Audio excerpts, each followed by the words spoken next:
Hey, before this review starts, I just want to point out that I have a Patreon if you're interested in supporting me. Just want to make sure everyone's aware of this. More info at the end of the video. Now on to the review. You ever have a game where you didn't really like it at first, but later gave it another chance and ended up loving it? For me, that game was Paper Mario: The Thousand-Year Door. I got it for my birthday back in 2004, and since I was a huge Mario fan, I was excited to play it. But this game was different. It turned it on and was bombarded by text. There was so much dialogue before you could even start playing the game. That was unusual for a Mario game. The kinds of games I was used to generally were quick to get into the action. There'd be cutscenes and dialogue, of course, but not to this degree. And when the gameplay started, it was a lot slower, and you weren't nearly as mobile as other Mario games. And then there was the turn-based combat. You know how I feel about turn-based combat, so this wasn't a good first impression. I hadn't played any RPGs before. Not Final Fantasy, not Chrono Trigger, not even Super Mario RPG or Paper Mario. No, the kinds of games I played were platformers, collectathons, racing games, action games, games that didn't make you read a novel before being able to play it. I didn't get far in the game before I gave up and played something else, leaving Thousand-Year Door to collect dust on a shelf. That is, until sometime later, when I looked at it again and decided to give it a second chance.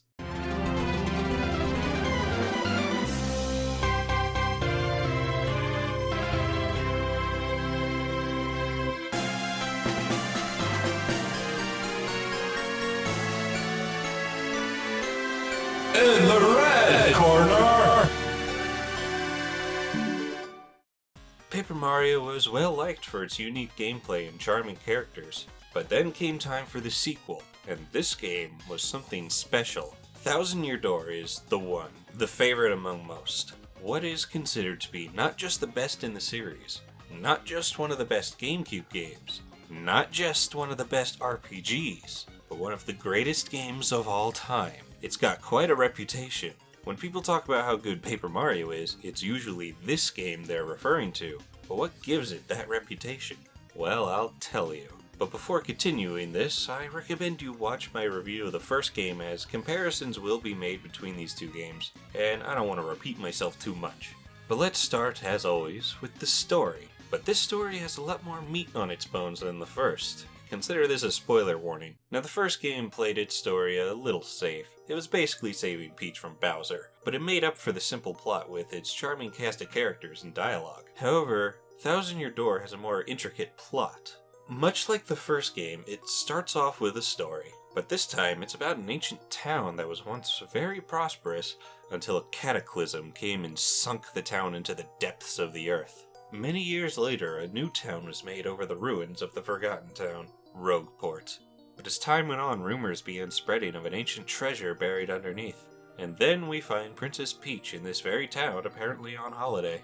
She wandered away from Toadsworth just to look around, when she gets called over by this shady-looking fellow to perhaps see if she wants anything. Peach takes an interest in this box that apparently only opens to those with pure hearts. And just like that, it opens. Well, this game is certainly off to an intriguing start. Unlike the first game, where you already know the gist of what's happening when Bowser steals the Star Rod, at this point you have no idea where the story might go. Although this next bit might be a bit familiar, as we get a cameo from Parakarry delivering mail to Mario's house. It's from Peach, and she reveals that what was in the box was a treasure map, and she included the map in the letter, so Mario has to come and help her find it. So Mario sets off to Rogueport, and the first thing he finds there is someone being mugged. Of course he helps her out and fights this weird guy. After a quick exit, we find out this Goomba is Goombella, and she happens to also be searching for the legendary treasure that may reside under this town. They also run into Toadsworth, and it's revealed that Peach is missing.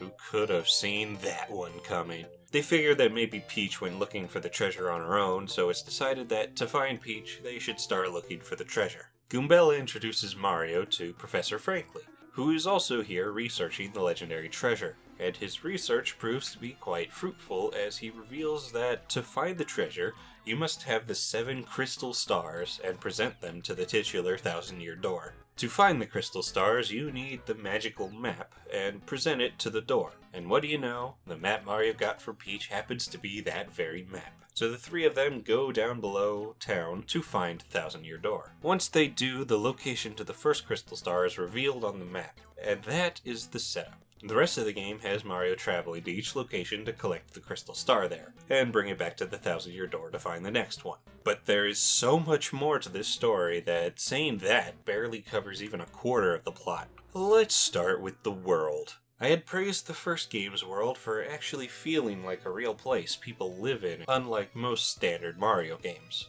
And most of what I said there applies to this game as well. In particular, I praised Toad Town, and this game's equivalent, Rogueport, is so much more interesting. It's a very different location than what Mario's used to. Toad Town was a nice, shiny, and peaceful town connected to Peach's castle, while Rogueport is a dirty, grimy, rundown dump of a port town full of lowlives and criminals. There's a noose right in the center of this town. This isn't the friendliest place around. In the previous game, there was an enemy type called bandits, and living up to their name, they would try to steal from you in battle. While they do still appear as an enemy type in this game, Rogueport in particular is home to several bandit NPCs. One of them even steals half your coins at the start of the game. Now, not everyone here is a scumbag, but there's a bit of a harsher tone with these guys compared to the friendly toads of Toad Town. One of the first things you see happen in this town is a couple of guys just get beaten up by a couple of piantas.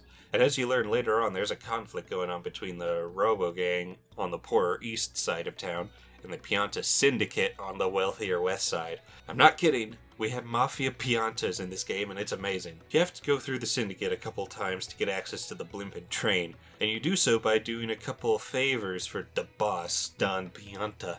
I'm gonna make him an offer he can't refuse. It's just finding his daughter Francesca, who has fallen in love with the Don's second-in-command, Frankie. You run into them a few times, and it's pretty hilarious every time. Bit of environmental storytelling here. The Pianta Syndicate own the west side of town, so it's the nicest part of it. You have actual plants growing, the parlor is over here, the trash has been cleaned up, the people who live here are apparently rich.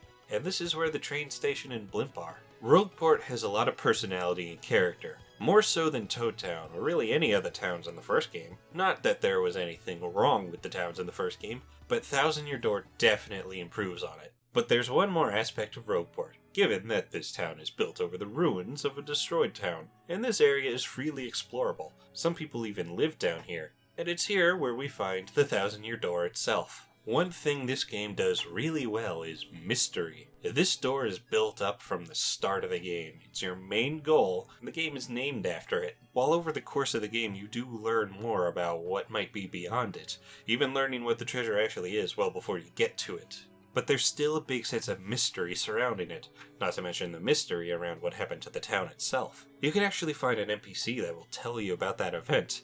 That's right, this game has lore. But Rogueport isn't the only location. The other towns here are also generally more interesting than those in the first game. I mean, Petalburg isn't all that different from Koopa Village, but we've got a lot more flavor here, from a floating stadium to a gloomy village in perpetual twilight to a shiny and posh town for rich folk. Each place has its own character, full of unique NPCs that, much like the first game, make this world feel lived in. This game keeps the trend of even enemy species like Goombas, Koopas, Bandits, and Bob-ombs aren't all evil and just a different species that inhabits the world. Along with the traditional Mario enemies, there are plenty of new species, which helps the feeling of unfamiliarity. I mean, you aren't in the Mushroom Kingdom, at least not as you know it. You're in a different part of the world, things will be different. Another thing carried over from the first game is that each chapter has its own story that's not necessarily tied to the main plot. And that's even more true here than the first, as a few chapters here have absolutely nothing to do with the main threat. In the first game, each star spirit was guarded by one of Bowser's minions,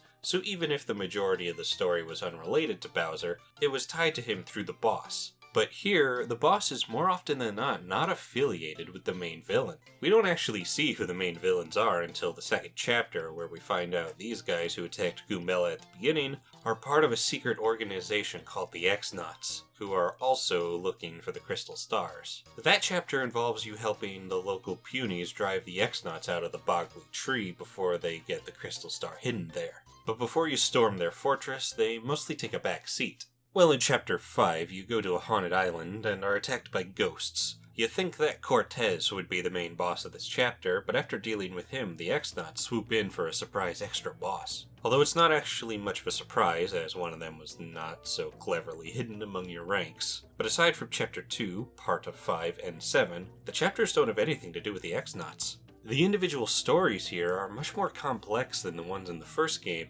though some can still be pretty simple, like Chapter 1 where you just need to fight a dragon that has been terrorizing a local town. But even if the plot of the chapter is simple, it's much more character-driven, with a lot more dialogue. Chapter 3 probably has the best story of all the chapters. So the map points to a flying city. After going through the Mafia to get some blimp tickets, you arrive in Glitzville. This place is basically a big wrestling arena. You watch a match going on where you see the champion Rockhawk show off his belt, which has the Crystal Star on it. So the plan is to sign up and fight through the ranks to become the champion yourself. You meet up with Grubba, who is the manager of the Glitz Pit, and he gives you the title of the Great Gonzales, which is an amazing name. You also meet his assistant Jolene, who shows you to the minor league where you start. The first half of this chapter is pretty straightforward, just making your way up the minor league. You also interact with a few others. The important ones are King K, who's a pretty cool guy, though he does retire partway through, and Bandy Andy. Bandy Andy likes to sneak around, and he'll tell you some interesting rumors about the Glitz Pit. Eventually, you rescue an egg from being turned into a hot dog, and it just kinda hangs out with you until you get a chance to move up to the major league. Unfortunately, the ones in the way of that are a bit too tough for you, but after that loss, you come back to find the egg hatched into a Yoshi. The color of the Yoshi depends on how long you took to get to this point after getting the egg, and I got the best color. You can also give him a name. Mine is Dinkelberg. This Yoshi is pretty smart. He was just born and he already could speak perfect English, and he already knows that we're looking for the Crystal Star. Luckily, he is able to help us get into the Major League. It's here when the plot for this chapter really gets going. Right away, Rockhawk comes in to see the newbie who is rising through the ranks so quickly. And during this, we find out that the Crystal Star in his belt is actually fake. Well, things just got complicated. We know there's a Crystal Star here, but where could it be? As you continue along, you start getting emails from someone calling themselves X. This X person knows about the Crystal Star and seems to be helping you. You get told to do various tasks that just open up more questions about what's going on. You learn fighters are disappearing, including King K, and you find a document with some info about the Crystal Star on it. And eventually, you find both King K and Bandy Andy beneath this block in bad shape. Okay, this place is really shady, and Jolene seems to be acting suspicious. She seems to be around at the worst possible times, and she apparently tends to disappear. While all this is happening, Rockhawk keeps trying to scare you off by sending you poison cake, and even paying off a guard to lock you in a minor league locker room right before your match with him. But it doesn't seem Rockhawk even knows about the Crystal Star. Plus, we get a threatening email from someone who does know about it, but it doesn't seem to be X. Well, at the end, we beat Rockhawk, and with one last email from X, we find out that Grubba was behind the disappearances. He made a machine powered by the Crystal Star that drains the power from fighters so he can keep himself young and strong, as well as turn him into this. Mario manages to finish Grubba, and once we do, we find out that Jolene was X, and she had been guiding us to be able to beat Grubba. See, her family was in some financial trouble, so her brother signed up to the Glitz Pit and ended up becoming the first champion there. Prince Mush, who, if you've been paying attention in this, has been brought up a few times. Now, all was good until Mush had disappeared. Jolene had suspected foul play, so she became Grubba's assistant to find out what happened. But while doing so, she saw Grubba transform and lost hope. That is until she saw Mario fighting. With that revelation, she demands to know what happened to Mush, and she is met with a predictable answer. But the Crystal Star brings Mush back. This chapter is simply amazing with its story. So much mystery and intrigue, so many twists and turns. It's fascinating from start to finish, and at no point do you lose investment. Not only that, but Grandpa transforming is a pretty significant event in the story, not just for this chapter, but the entire game. This really shows how dangerous the crystal stars are, and gives more urgency to prevent the X-Nauts from getting any more. If this guy can do this with just one of them, what could the X-Nauts do with all of them? Although this also shows that the crystal stars aren't just tools for evil, since it brought back Prince Mush. They can be used for good and bad, and they also may have the power over life and death. It isn't explicitly stated that Mush died, but it's pretty well implied, and the crystal star brought him back. If artifacts this powerful are just the key to opening the 1,000-year door, what could be behind it? Is the treasure behind the door really a treasure, or something even more dangerous? Are the crystal stars here to keep people out of the door, or to keep something locked inside? Although one slightly disappointing thing is that this is the only time someone uses a crystal star like this. Every other time, the villain just happens to have it. Hooktail apparently just ate it, Cortez just has one lying around in his treasure hoard and doesn't even seem to know what it is, and even the X-Nauts don't put the one they have to use. Bit of a missed opportunity, I suppose, but it does make Chapter 3 stick out even more. Chapter 4 also competes with 3 in possibly having the best story. You get to this gloomy-looking place called Twilight Town, and right away a villager tells you to leave because of a curse. And then he turns into a pig. You then talk to the mayor, who explains that there's a monster in the creepy steeple that every time he tolls the bell, someone turns into a pig. The gang heads out to the steeple and find out the so-called monster is just some guy in a ghost sheet. He's transforming the villagers into pigs, mostly as a prank. So you fight him, and in the middle of the fight, he turns into a shadow copy of Mario. Now, if you know the first game, you'll know this guy is a Duplighost. That was an enemy type that was able to shapeshift into your partners. But usually, it's a perfect copy, so it's weird how it's a shadow version. But it doesn't take long to beat him, and just like that, you got the Crystal Star.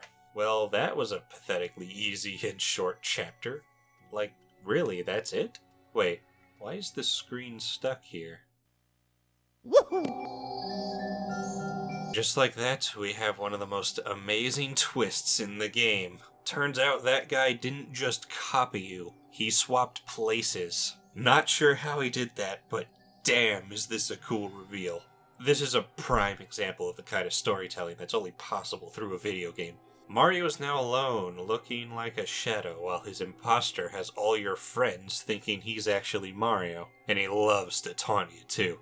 When you find him again, he challenges you to guess his name. But even if you know what it is, he took away the letter P so you can't say it. That's amazing. Now this is quite a situation you've gotten yourself into. And to get out of it, you need to learn his name as well as find the letter P, which you do with the help of one of the Shadow Sirens, who I'll talk more about later. Turns out his name is Dupless, and after telling him that, he runs off and you fight him again, as well as your partners who still think he's Mario.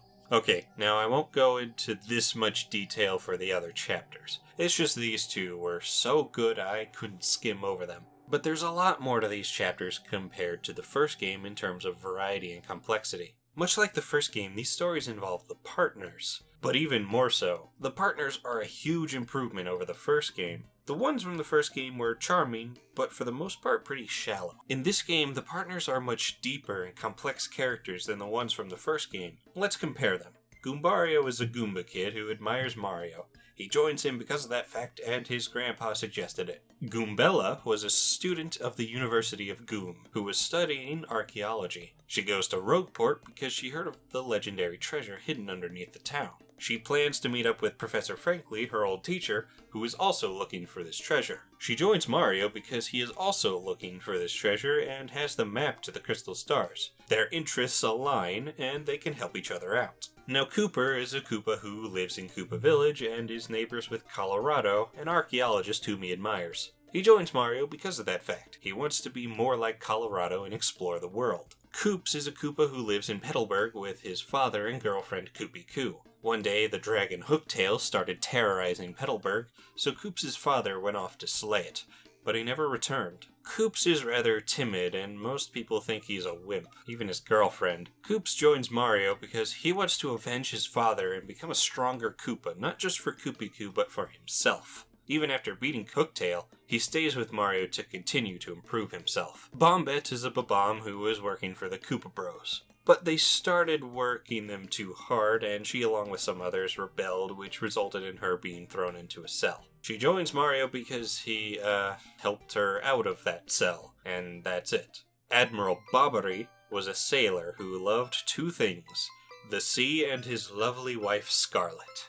The two of them were madly in love, but Bobbery would often go on voyages without her, and during one of those voyages, Scarlet grew ill and passed away without Bobbery knowing. Once he returned, he blamed himself for not being there for her, and swore to never set sail again. After Mario finds and gives Bobbery the letter that Scarlet herself wrote telling him not to blame himself if she were to pass, he snaps out of it and joins as a navigator for Mario. Okay, you get the point, don't you? While the partners in the first game were charming in their own right, they just don't compare to Thousand Year Doors in terms of actual character development and motivations. Most of the partners in the first game just go with you because they don't have anything else to do, I guess. But here, they have more believable reasons. Now let's not get too carried away here, because that's not entirely true for all of your partners. Madame Flurry doesn't really have much of a reason. It's pretty similar to Lady Bow from the first game. She likes Mario and wants to see the world as the gist of her motivation for joining. And actually, Lady Bow has more to repay Mario since he helped her defeat Tubba Blubba, who was eating all of the other booze. While with Flurry, it'd bring back her necklace she lost. Also, Ms. Mouse isn't all that complex either. She mostly just joins because she likes Mario and hopes following him will lead her to more rare badges.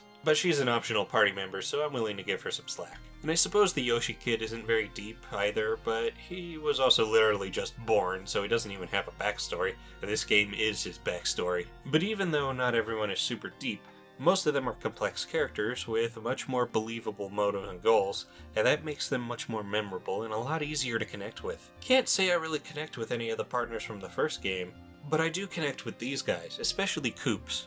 Koops kinda reminds me of myself a bit. No, my dad wasn't eaten by a dragon, but he's very shy and has a hard time talking to people, much like myself. There's actual character development for your partners, but that didn't really happen in the first game. Maybe you could argue Lady Bow developed a little, or even lackluster, I guess, but there really wasn't much of any development there. No one really changed. But here, most of the partners have their own arcs and grow as characters in some way. Not all, of course. Flurry doesn't really change, and the Yoshi kid finally calls you Mario instead of Gonzalez by the end of the game, but that's about it. But mostly everyone else does. Vivian's arc is the longest lasting one. Vivian, along with her sisters Marilyn and Beldam, are the Shadow Sirens, and they seem to be working for the X-Nauts. We can immediately tell that Beldam has all the power between the three of them, and Vivian is the runt of the litter, as Beldam is the one giving all the orders and blames Vivian for everything, even if it's her own fault. Vivian lacks the confidence to stand up to Beldam and doesn't fight back at all, constantly taking the blame anytime Beldam messes up and getting punished for it. This isn't exactly a healthy relationship. Though Marilyn is the odd one out, I'm not sure what the purpose of her is since she doesn't really talk, at all, so she doesn't really have a character. I guess she's there so Beldam has someone else to treat better than Vivian, though she still will deal out punishment to Marilyn if she were to fail. But I digress. You see this kind of stuff happen to Vivian a couple times, and she just takes it. That is until she runs into Mario not realizing who he is.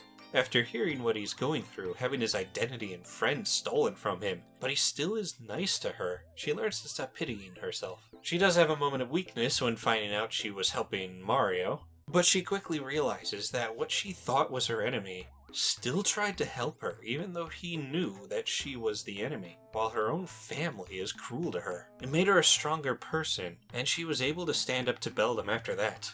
It's no mystery why so many people love Vivian with an arc like this. These characters actually develop. They are different at the end of the game than how they were when you first met them. And after getting to know them the entire game, seeing them grow, and seeing how you made their lives better, it really is sad to see them off at the end of the game. It's bittersweet at the end when you're saying goodbye to them and hearing their farewells, especially when Koops says he likes himself more since he's known Mario, or when Bobbery says, "If not for you, then my dear Scarlet would still gaze down on a broken Babam." Oh man, I'm tearing up just writing this down. That's the sign that you've made good characters, when you're sad to see them go. Much like the first game, besides your partners, you'll be interacting with many different characters, And given that this game has a bigger focus on story and dialogue, you'll be interacting with them a lot more often. Professor Frankly is the most important one, as he will be your main source of knowledge regarding the crystal stars, the Thousand-Year Door, and even the various locations you need to go. In Chapter 2, you spend the entire time with one of the Punies, Punio, and you interact with a few others, most notably the Puny Elder, who is constantly yelling at everyone, especially Punio, and giving lectures that last literal hours. One of my favorite side characters is Flavio, the richest man in Rogueport, who you team up with to get to Keelhaul Key. Kinda similar to Colorado from the first game, now that I think about it. Although he's not nearly as brave as Colorado, constantly having Mario do the dirty work. But he does briefly follow you into the jungle at one point. Oh, and Rockhawk is a super fun character. So is Don Pienta, and man, there's so many good characters in this game.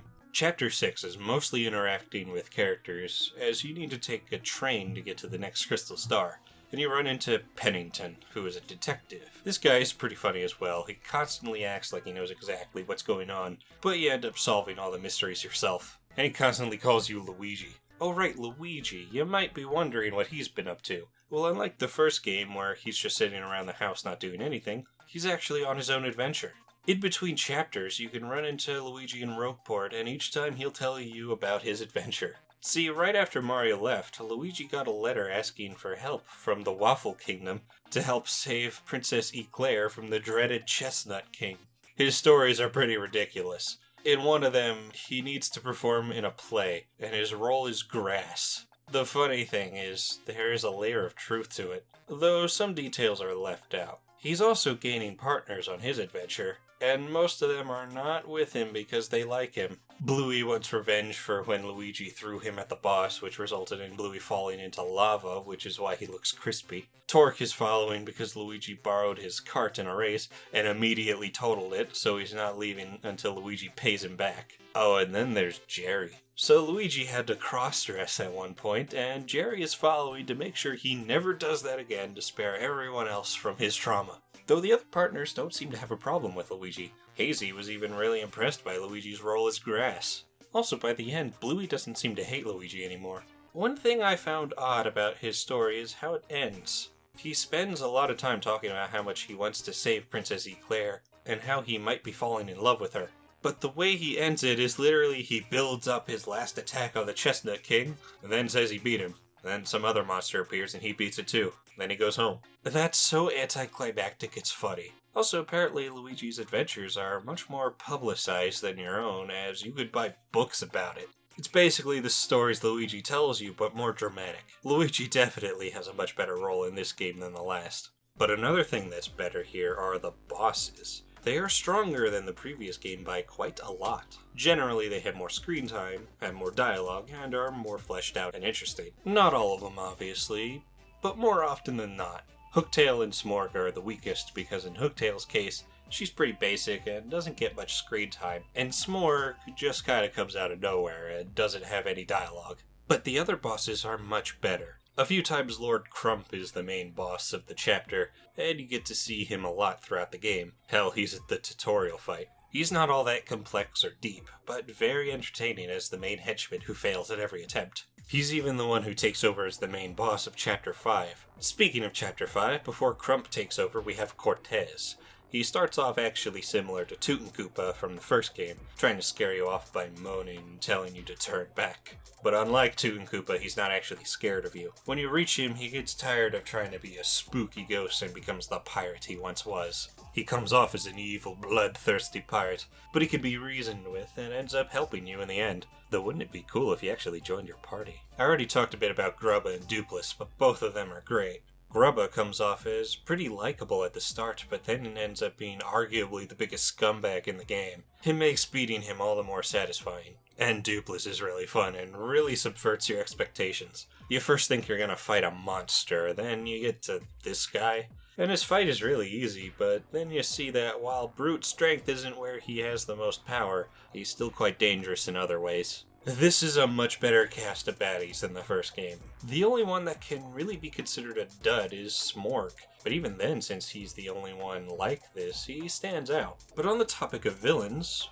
where's Bowser? He was the main villain of the last game, but it seems he doesn't have anything to do with the plot of this game. Well, after every chapter, we do get to see what Bowser is up to, along with the returning Kammy Koopa. And these sections are some of the funniest parts of the game. They are entirely there for comic relief. Now, in the last game, I praised Bowser for having both comedic elements and an actual threatening presence instead of just the former. Well, the threat is gone here, but I'm fine with it because he isn't the main villain. As for what he's up to, well, his spies have noticed that Mario is looking for the Crystal Stars, and Bowser wants them for himself. He also hears that Peach has been kidnapped without his permission, and he ain't having any of that. What follows is Bowser constantly being one step behind Mario as he searches for the Crystal Stars and Peach in areas Mario already cleared out. These parts are hilarious. We get more interactions between Bowser and Kammy, and they complement each other so well. The dialogue is just amazing. Mario's trying to get it all. Treasures, princesses. Does his greed never end? That jackal! Both Princess Peach and the Crystal Stars belong to me! To me! Oh, and let's not forget Bowser's alternate title, the huge, mighty king of guys who talk to posters. Oh, and if that wasn't good enough, you have a scene where he interacts with Frock Hawk. He freaks out when Pennington tells him that Luigi beat him to the Crystal Star. Oh, and the funniest part of the whole game is when he meets Lord Crump and they have a standoff and this happens.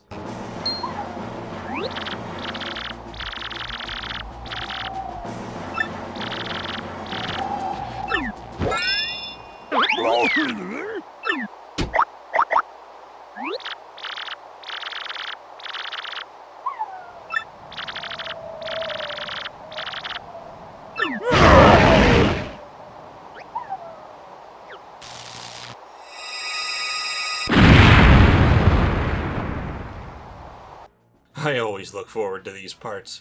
This is why this is the best incarnation of Bowser. But wait a second. If Bowser didn't kidnap Peach, who did? Peach was indeed kidnapped, but by the X-Nauts.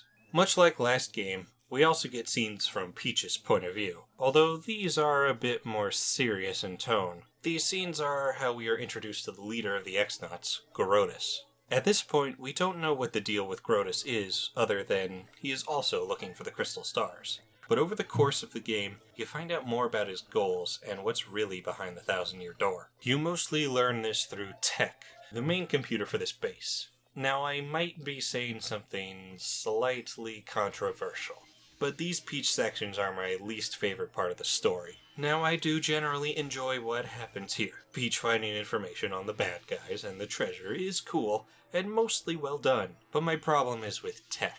Right away, Peach is stuck in her room. You can also make her take a shower. There's a Peach shower scene in a Mario game. But eventually, Tech opens her door and continues to help her throughout the game. The reason for this is because he falls in love with her, but doesn't understand love and wants her to tell him more about it. Look, I really don't like the trope of machines suddenly gaining emotions like this and falling in love and whatever. I mean, I wouldn't mind it much if it weren't for the fact that they play it really seriously for the most part. They're trying to tell a story of a computer falling in love with a captive and having to choose between saving her or following his master's orders. And that might have been interesting if we had a more interesting character than Tech. I know I'm probably in the minority here. It's not really a problem, more of a pet peeve of mine, and I really don't dislike this part of the story as much as I used to. But to say something nice about these Peach sections, you get into some weird and pretty hilarious scenarios when trying to gain information. A couple times you need to sneak around. The first time you do this, you have to wear an X-Naut uniform as a disguise.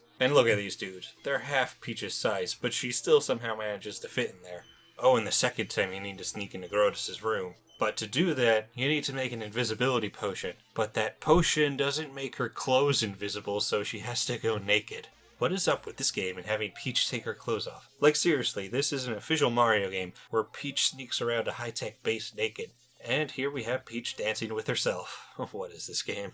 But besides all that, the one thing that these sections have over the ones in the first game is they are more vital to the story. The info she's gathering is much more important. For one, we learn that the goals of the X-Nauts is to take over the world, and they need the treasure to do it. And we actually learn about what the treasure is in a pretty clever way.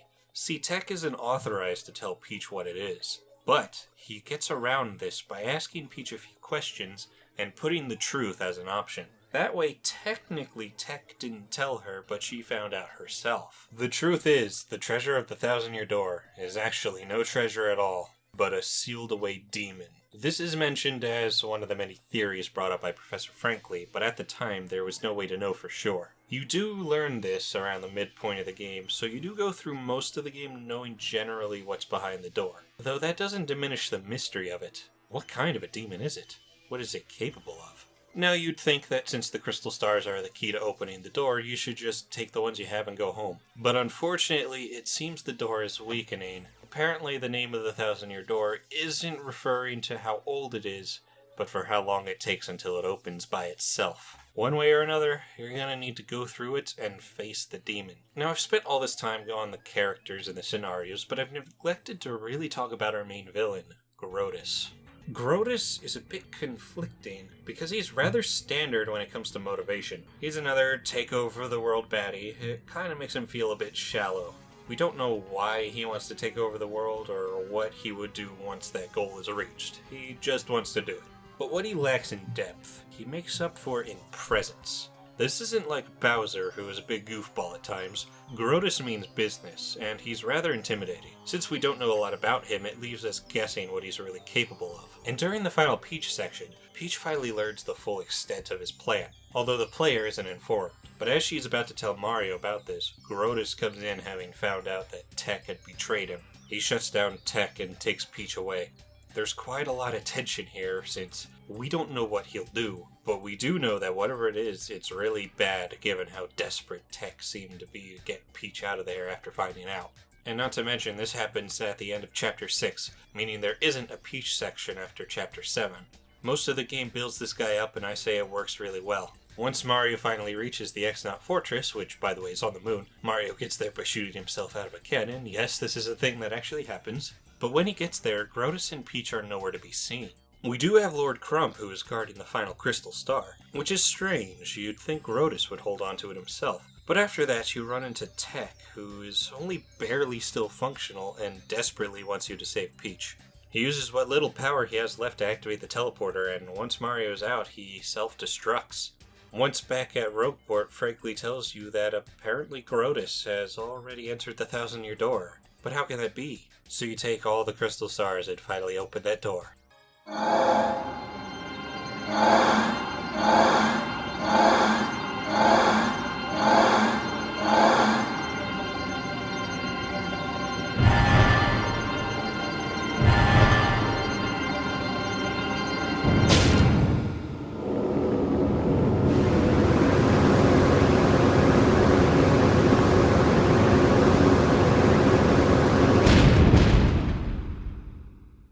You finally see what's on the other side, and what you find is the Palace of Shadows. This gargantuan city-sized palace is dark and foreboding, and the mystery and tension keeps building up the farther you delve in. Eventually you run into the Shadow Sirens, who have recruited Dupless, who was disguised as Franklin. You beat them and eventually meet Grodus, who thanks us for letting him in. See, he didn't enter the door before Mario, but instead decided to let Mario get the final crystal star so he could open the door for him. It's a pretty good villain moment, but Grodus is still no match for Mario. As he is defeated, he brings Peach out and threatens to kill her if Mario gets any closer. Luckily, before they have to make a tough decision, Bowser falls from the ceiling and knocks out Grodus. This was the payoff to those Bowser sections, and it's amazing. But after Bowser is defeated, Grodus gets away with Peach and reaches the resting place of this demon.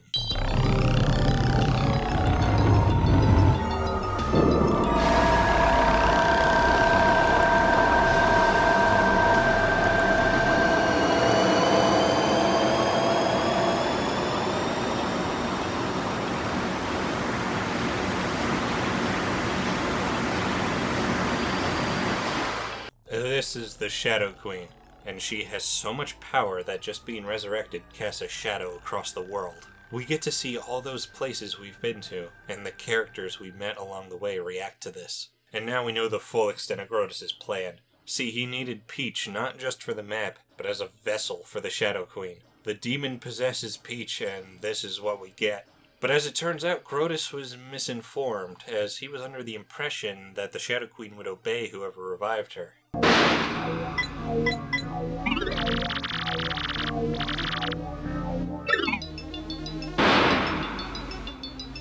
She does no such thing. It was actually Beldam who set this entire thing in motion. Apparently Beldam knew the Shadow Queen, though what I find odd about this is that Vivian didn't. Vivian didn't seem to know anything of the X-Nauts or her sister's plan. I guess that really shows how little Beldam thinks of her. But with the Shadow Queen now in Peach's body, she's free to plunge the world into darkness, and we happen to be standing in her way. It's times like these I wish Mario would show more emotion in these games. I mean, he does a couple times here and there, but he doesn't seem to react much in this situation. You'd think he'd have some strong feelings of having to fight Peach, possessed or not. But the fight seems to go well at first. That is, until the Shadow Queen assumes her true form and becomes invincible. The situation is dire, with no hope of victory. But in this moment, the crystal stars appear and go off to the various towns you've visited, and are able to communicate to everyone that Mario needs help. We get this beautiful scene of everyone you've met and grown attached to coming together to cheer you on. The scene lasts a while, but it's necessary as it really shows how much you influence these people. You've helped them all out, and now it's their turn to help you. Their cheers are heard down in the depths of the palace, and they weaken the Shadow Queen enough where Peach is able to come back for just long enough to give the last of her strength to Mario, which is enough to finally be able to hurt the Shadow Queen. What precedes is a long and tough battle, but ultimately Mario is victorious. The Shadow Queen destroyed and Peach is saved. This whole end chapter is just amazing. All the tension and mystery building up throughout the entire game is paid off with this encounter. Afterwards, we say goodbye to Rogueport and the wonderful characters and set sail off into the sunset. Though we do get another scene where Goombella emailed Mario talking about how everyone is doing since then. And while most of this is good, there are a few parts that bug me. For one, Vivian is back with her sisters. After her arc, she should not have gone back. They justify it by saying Beldam isn't into evil anymore, but that's a weak excuse. Beldam faces no consequences for being so cruel to Vivian or her plot to revive the Shadow Queen. Also, it's revealed that Lord Crump and Grodus are also both alive, and much like Beldam are also just done being evil, again without any consequences. The impact of the Shadow Queen just obliterating Grodus is really lessened when you turn around and say he lived. Not only are they alive, but apparently Tech is still alive despite self-destructing. No one dies in this game, and I know it's a Mario game, but it has a darker tone than the usual, with villains that have much more of an edge to them. As I said, it takes away the impact. But besides that, this ending is pretty good. Overall, the story, writing, and characters of this game are super well done. A couple of weaker parts here or there, but nothing that really detracts from the overall quality. This is probably the deepest a Mario story has gotten, at this point in time at least. I haven't played Mario RPG, so I'm not sure how deep that one goes, but it still stands that this game did it really well. There's not a lot to complain about here. It is a massive step up from the first game, and the first game already did it really well, even if the plot was lacking a bit. The first game had to make up for the simplistic story with good writing and characters, while Thousand Year Door has a good story along with good writing and characters. But Thousand Year Door continues to step up from the original in other aspects as well, such as the presentation.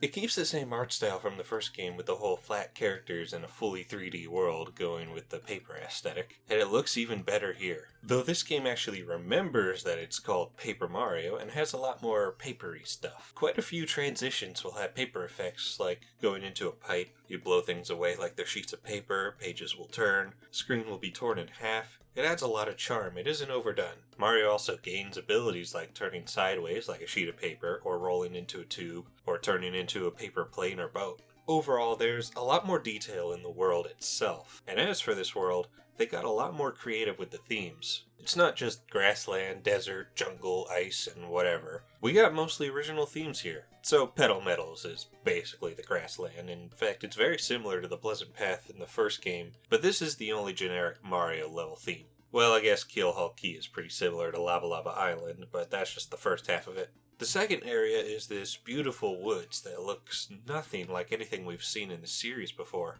And we have places like Glitzville, Twilight Town, Poshley Heights, and the X-Naut Fortress that are all really unique. And the Palace of Shadow is a great look for this final area. It's so foreboding and mysterious. Oh, and this game also goes crazy with its character designs. Now for returning characters, the designs they got a slight upgrade, but this also applies to Goombas, Koopas, and pretty much everything returning, and it looks quite good. But it's the new designs that really take the spotlight. Just like last time, there's quite a variety of different looking toads, an impressive variety even. You've got a lot more original species in this game. The most impressive ones are some of the bosses, who are rather large. They get creative with the paper aesthetic. Like look at Hooktail, or Magnus von Grapple, or Cortez.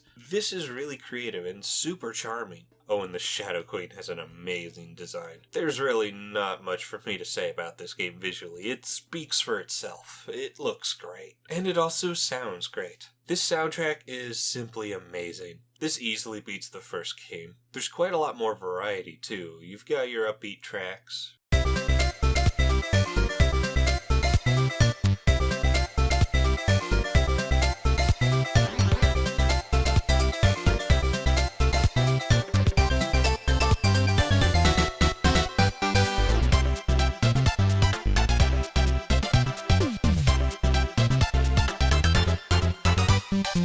Your chill tracks.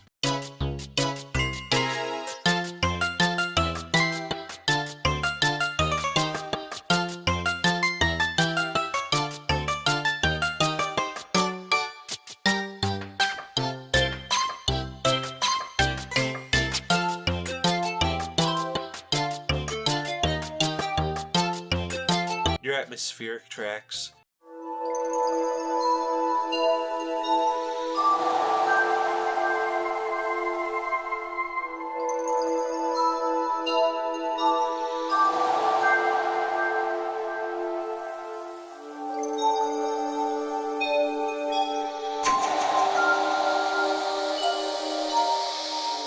Your eerie tracks.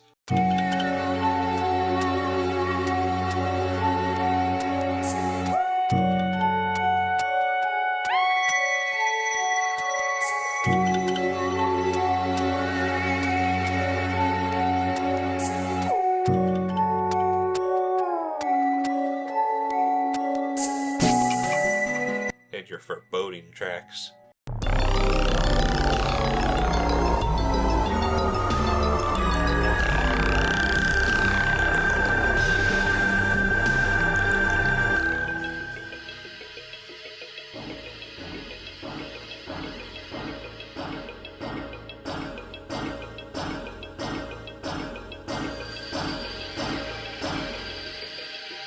This soundtrack is excellent. I think I could confidently say there isn't a single track I don't like here. It's one of my favorite Mario soundtracks. Actually, it's just one of my favorite soundtracks in general. It's so good. Man, it's hard picking only a few to highlight. There's so many good ones. Rogueport has a great theme to it.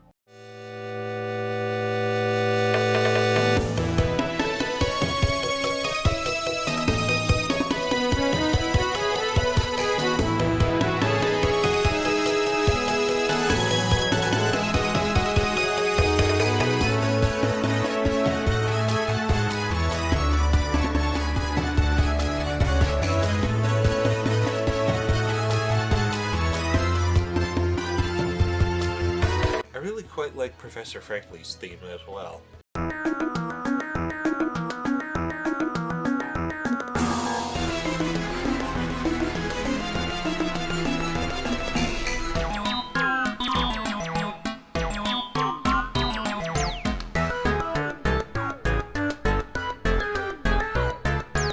Others I like are the Shadow Sirens theme.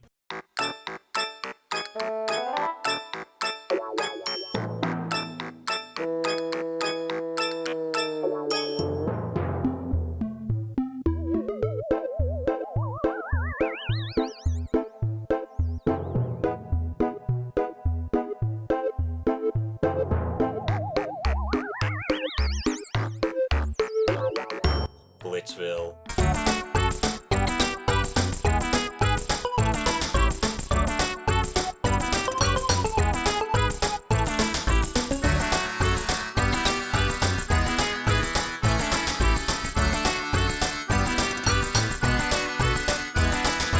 The Glitz Pit.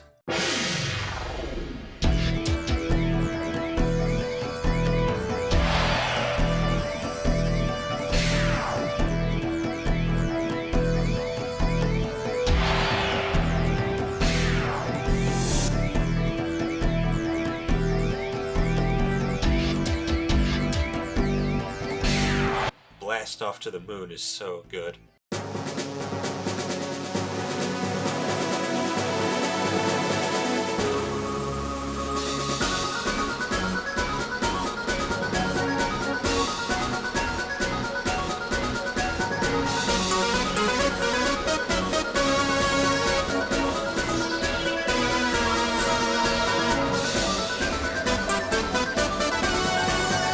Let's not forget the X-Not Fortress. The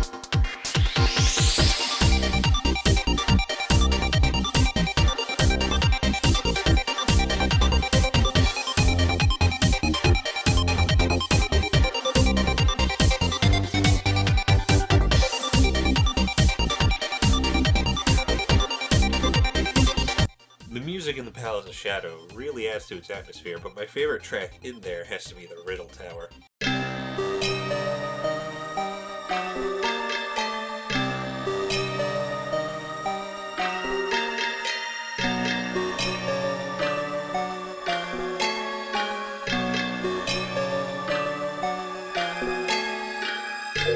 So eerie and mysterious. Although while I did say there isn't a single track I didn't like, I do have a bit of a complaint about Magnus von Grappel's theme because it's a bit short. I love the first half of it, but after that point it's kind of eh.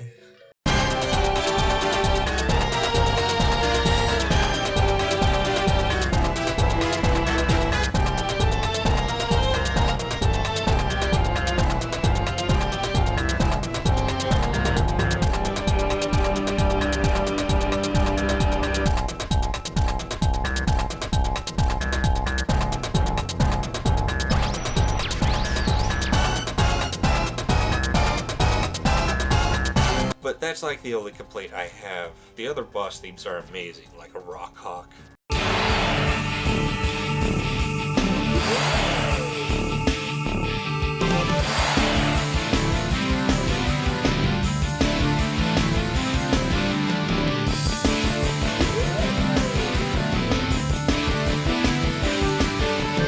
Cortez.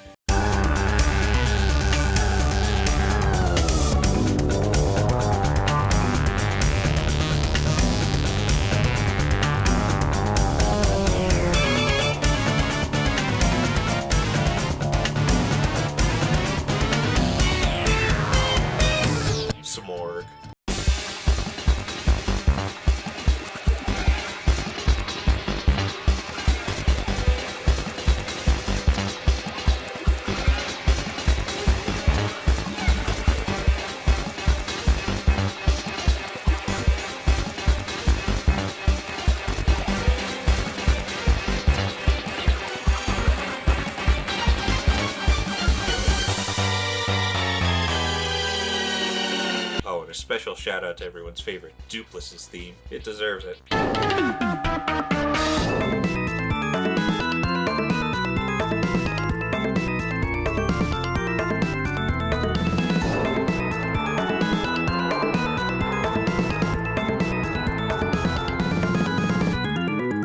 The one slightly disappointing track is Macho Grubba's theme. Not because the track itself is bad, it's pretty good.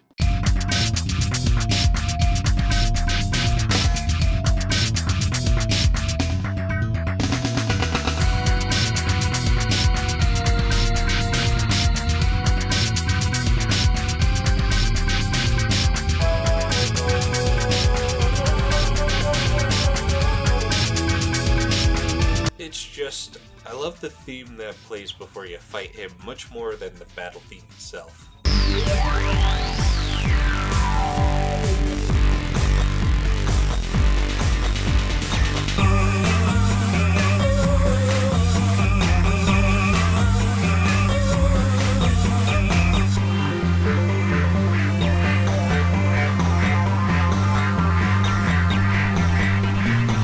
But let's not beat around the bush. There's one track that is so good, I'd be willing to call the whole soundtrack a masterpiece just for having it. The single best piece of music in this game is easily the fight with the Shadow Queen. Just listen.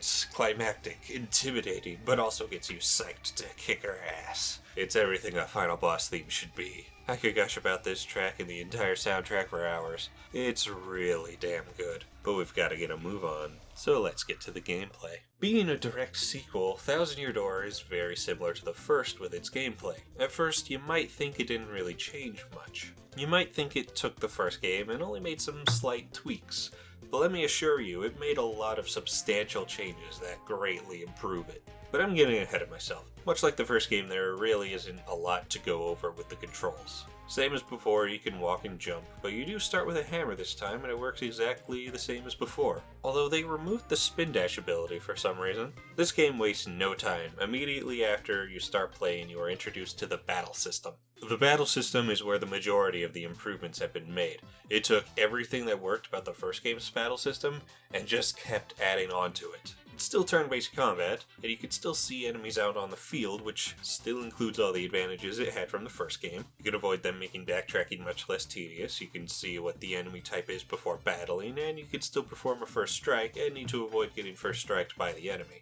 And here's where the first improvement is. In the first game, if you were to first strike an enemy, you wouldn't do the full amount of damage to the enemy because you wouldn't do the action command. But here you can, and you will do full damage, making getting first strikes even more desirable. Now if your partner gets a first strike, you don't do the action command, but they still do the full damage. In battle, things are pretty familiar. You have the exact same 5 options. You have your jump attack, hammer attack, an item tab, a special tab, and a tactics tab, which is just a renamed strategies tab.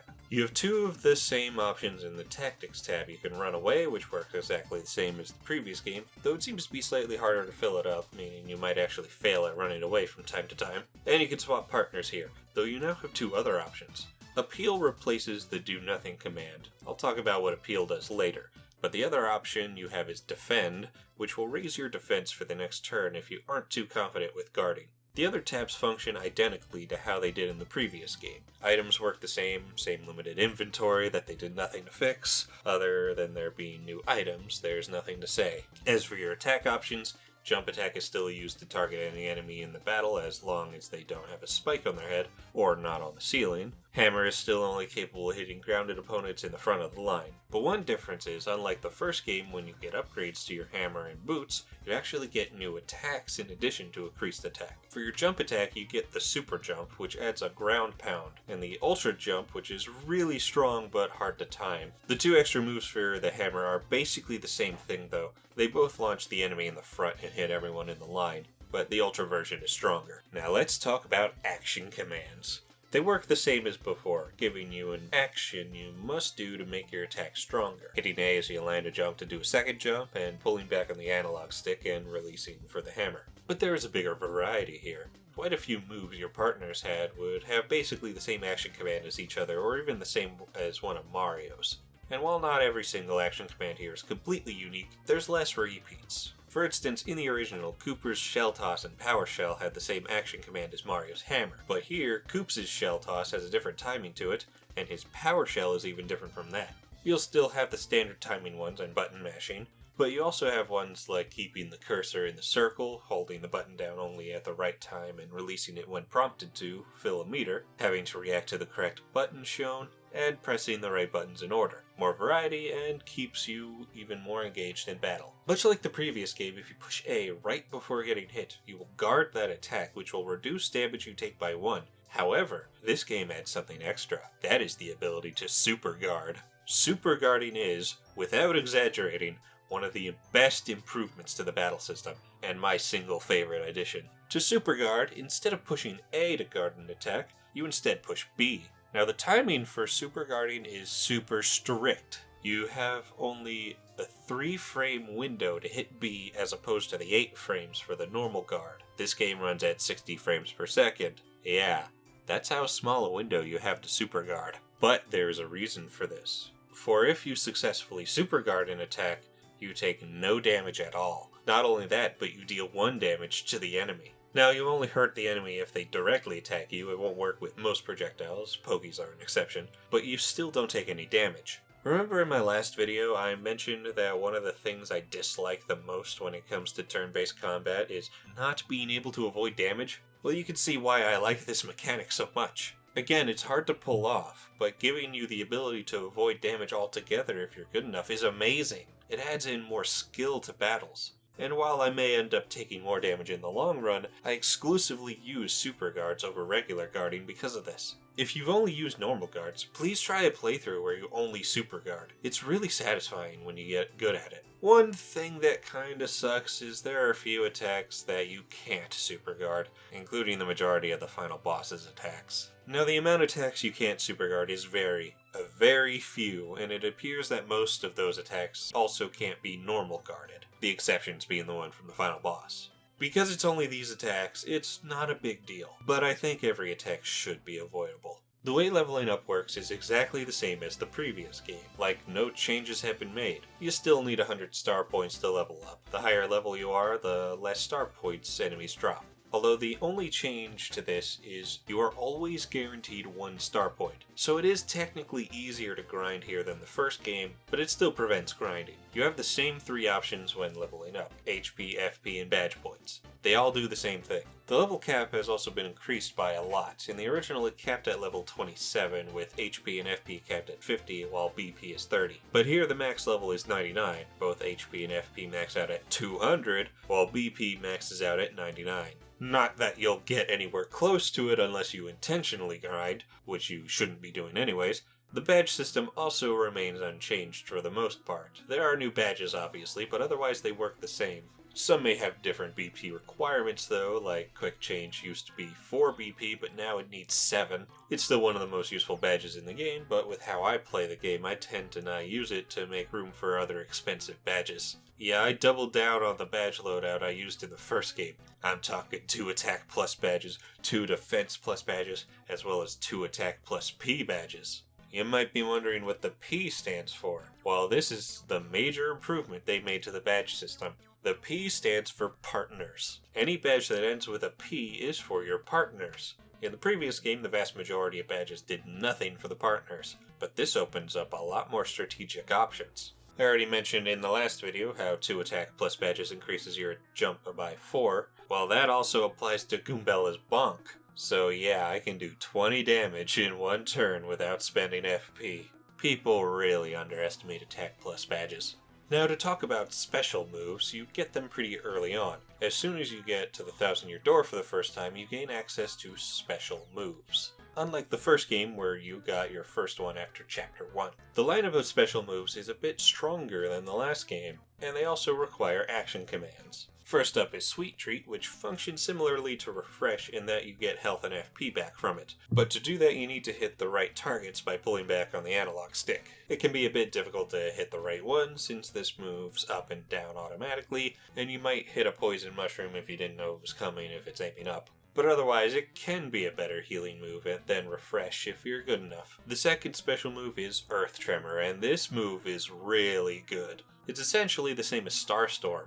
That move hit everyone on the field for 7 damage regardless of defense. But you got that move after Chapter 3. You get Earth Tremor after Chapter 1. No, it only does 6 damage, and that's assuming you succeed at the action command, but it's really useful for the point you get it, and the action command isn't too hard. It's just timing button presses, but the timing is pretty lenient. With some practice, you can easily get them all. Clock Out will immobilize enemies for a few turns. But it took a while for me to figure out how the action command worked. You get 3 buttons, and at first I thought you had to push the one on Mario, but that results in it hitting you. The button you hit is where the bomb will go. That should have been obvious, but for some reason it took me all game to figure that out. If you could tell, I don't use this attack very often. Interesting that this is the only move that can backfire on you. Power Lift can increase your attack and defense. The action command is pretty easy. Art Attack is pretty cool, so you need to draw circles around the enemy to damage them. The bigger the circle, the more damage is dealt. This is a really useful move and effectively replaces Earth Tremor.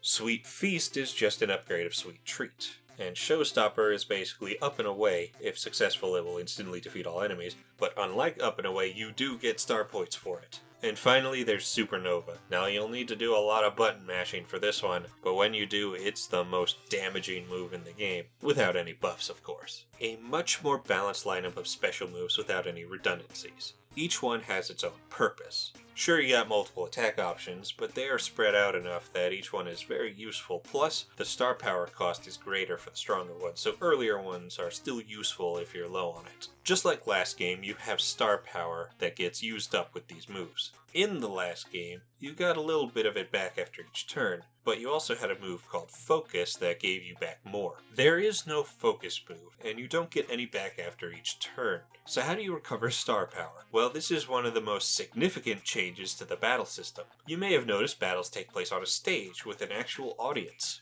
This isn't just for aesthetics, it serves a real purpose, as the audience is what gives you star power. You just need to please them. Now, there are a few things that will please the audience. Remember that appeal option? It's basically a free star power option. I guess it technically is just this game's equivalent of Focus, but whatever. The main ways you're gonna get star power back is by successfully inputting action commands. They may just leave the stage if you don't do them, but the most important thing to do is stylish moves. Every attack has a hidden stylish move. To perform it, you simply need to push A at the right time, but you'll need to figure out when it is. For instance, to do the stylish move on Mario's jump, as he jumps up, you need to push A at the peak of his jump, and after landing on him the first time, you can do it again. Yeah, moves can have multiple stylish moves, like the hammer attack. Push A as soon as the hammer hits, and Mario will jump back. Push it again as he lands for the second. With Mario's power smash, you can do several jumps. Each of your partner's moves have stylish commands. I don't even know what they all are, but you'll want to keep looking for them and perform them as much as possible to keep your star power up. The better you do in battle, the bigger your audience will be, and each character in the audience has a different effect, be it just the amount of star power they give, or if they're crazy daisies, they can put the rest of the audience to sleep. Bulky bombs can explode, getting rid of anyone nearby. Punies are easily scared off, and Shy Guys and Boos may interfere with battle. Yeah, the audience can affect the fight in more than just giving you star power. Most commonly, they will throw things at you. If it's an enemy type, they'll throw stuff like rocks, cans, hammers, and bones at you. It only does 1 damage, but you still want to look out for the prompt to smack some sense into them. Be careful though, as friendly NPCs will throw items. Although if your inventory is full, the item will be wasted. Now, in addition to all that, the stage also has other hazards. Buckets and lights can fall from the ceiling, sometimes hurting you, sometimes buffing you, and some strong moves may cause the background to fall and hurt everyone. It can be guarded though. Now, after every 10 level ups, the stage actually gets upgraded, which will increase the size of the audience, as well as introduce more stage hazards like these ice spouts that can freeze you, which eventually turn into fire spouts. There's also fog that can appear, which will cause some attacks to miss, though you can get rid of it with Bobbery and Flurry. It can also be beneficial for you, as enemies may miss. Now, one last thing regarding the audience. After you successfully perform an action command, a symbol will appear at the top right. If you get 2 in a row that match, you will get a roulette. And if you can get the third to match the other 2, you'll get max audience and a bonus depending on the symbol. It's obvious what you get. Mushrooms give you max health, flowers give you max FP, stars give you max star power, and shine sprites max everything out. Though be careful with poison mushrooms, as they half all your stats and drive away the entire audience. But now for the thing that received the most improvements out of everything, the partners. In the previous game, the partners were basically just an extra move. They couldn't do much other than their 4 attacks. But pretty much everything about them has been overhauled here. For one, they have their own HP. Previously, if they got hit at all, they would just be knocked out for a few turns. But now they can take a beating before going down. Though this means you will have to manage their health as well. And if you have a life shroom, they will use it if they fall. In addition to that, when you swap the order you and the partners take turns, the partners will stay out in front, which adds a new layer of strategy. If Mario is hurting, you may want to put him in the back and let the partner take some of the damage. Though because of this, more enemies are able to target the character in the back, as well as there are more moves that can hit both of you. Partners are also able to use items unlike before, which again adds more strategic options. Perhaps you want to use an item to buff Mario and also use Mario to attack that same turn, or if you want to heal Mario without taking up his turn.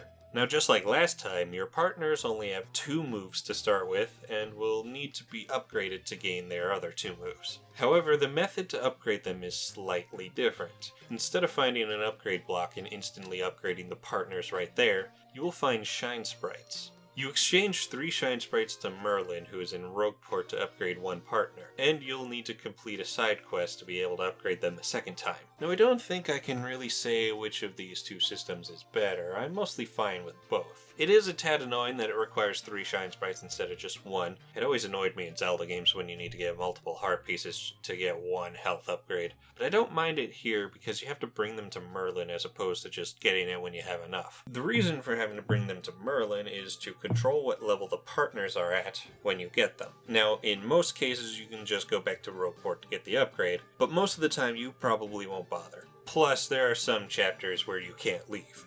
Now, just like the first game, all the extra moves the partners have add a lot of versatility, and they are much more unique than before. Similarly, the partners all have a standard attack that costs no FP and 3 extra attacks that do, barring Tattle. Goombella has 30 HP, which is pretty standard. She is pretty similar to Goombario. Her bonk attack is exactly the same, doing 6 damage total with 2 attacks, which is hurt more by defense. And so is her Tattle, though it now requires an action command. Tattle is still useful for finding out info on the enemy, as well as revealing their health bar. And while I usually just use the Peekaboo badge, for this playthrough I tattled everyone because the game actually keeps track of it in the tattle log, which is nice if you want to go for 100%. Also, if you don't tattle an enemy that never comes back like a boss or these clefts, don't worry, you can still complete the tattle log since their logs will be found in Frankly's trash. There are also logs for badges and recipes, but I never bothered to fill them out. You don't get anything for it anyways. She also has multi-bonk like Goombario did, allowing her to keep jumping on an enemy until failing an action command, but she does have one unique move, Rally Wink. This move is quite useful since it basically gives her turn to Mario. Koops is pretty similar to Cooper, but he has some unique elements to him. Given that he is a Koopa, he naturally has 1 defense.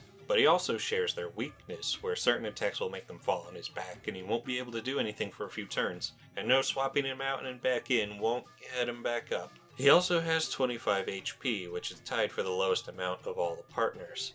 As for his attacks, his Shell Toss and Power Shell are identical to Cooper's, besides the action commands. One hits one enemy, while the other hits all ground enemies. Both do 5 damage. Like Cooper, Koops can't hit aerial enemies. He also has Shell Slam, which does 6 damage to all ground enemies, though unlike Cooper, it doesn't have fire properties. But he also has Shell Shield, which gives Mario a shield that absorbs any damage, though it does have its own health bar that can be between 2 to 8 depending on how well you perform the action command. Madame Flurry is a bit beefier with 35 HP. Her Body Slam does 6 damage, which doesn't have the drawback that Goombella's Bonk has of losing 2 damage for each point of defense.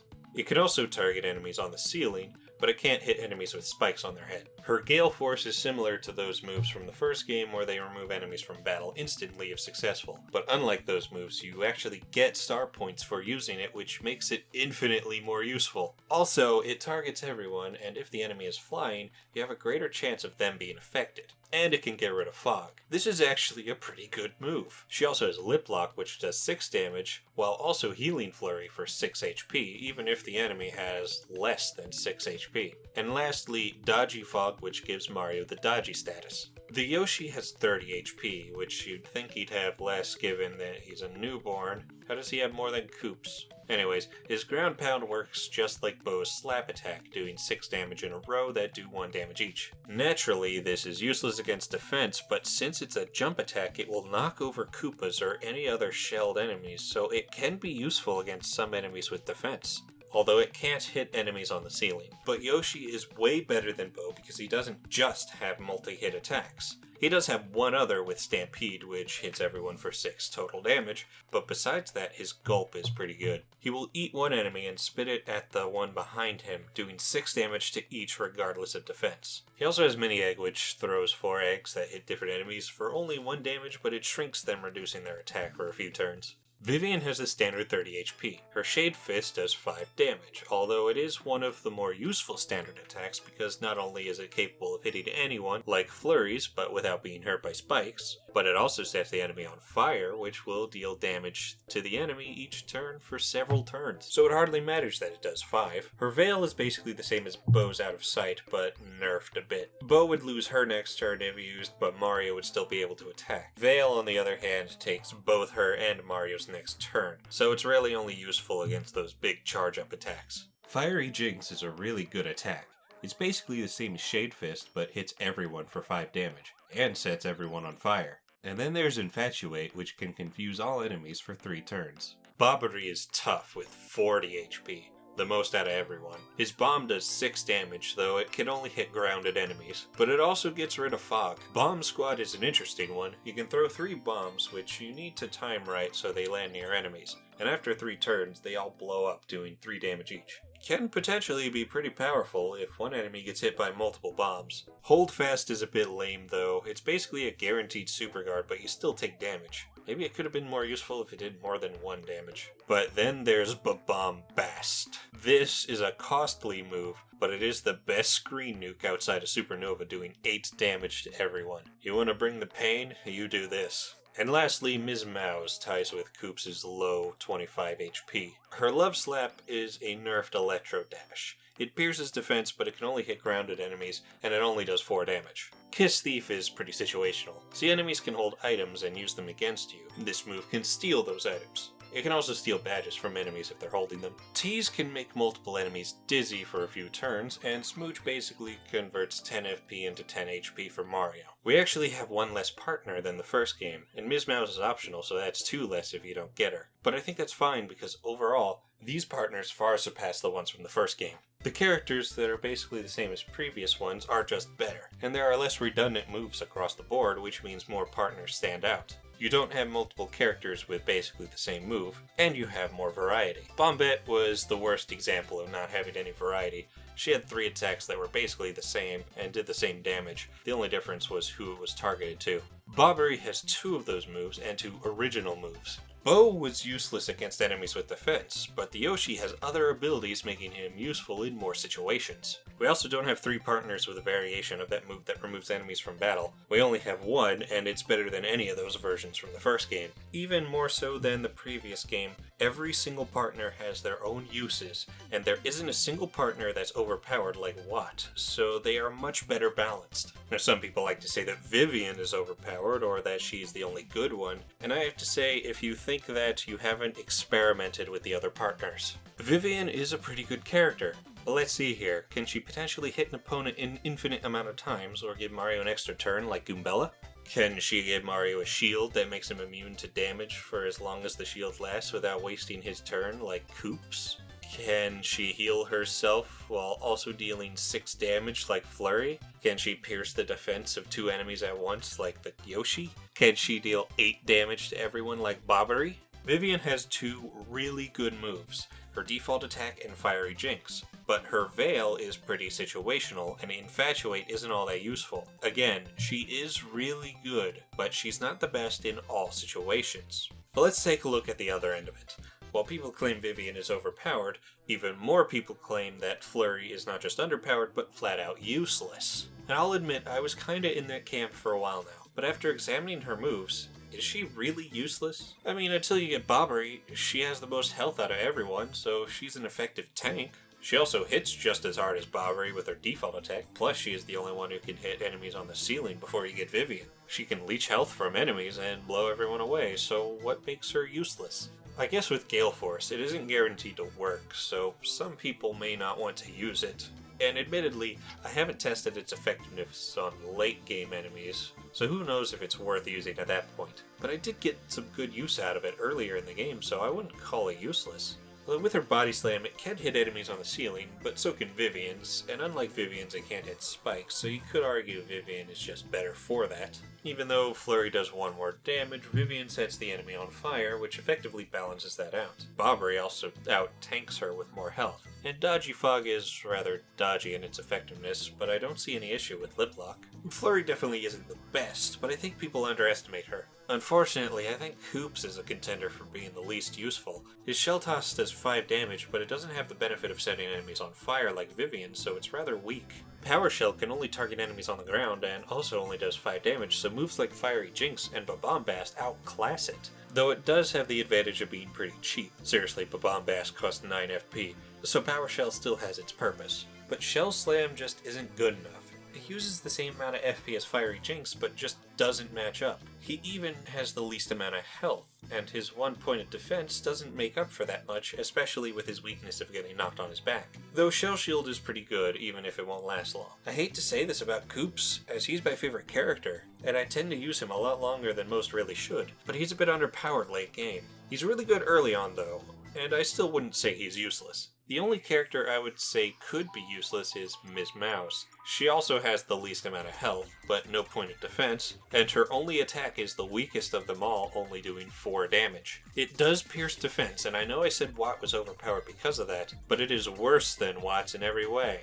Now, it is necessary for balance. I'm not upset that it isn't as strong, but she doesn't have anything else to make up for it. It piercing defense is very situational with its usefulness, since this game is less obnoxious with high defense enemies, which is overall a good thing because it ensures the team is much better balanced, but that means about the only enemy this attack is good for are Bombshell Bill Blasters. Kiss Thief is also really situational, Tease isn't as good as Infatuate, and you're better off using an item or special move to heal over Smooch. I always wondered why I never really used Ms. Mouse in the previous playthroughs, but now it's really clear.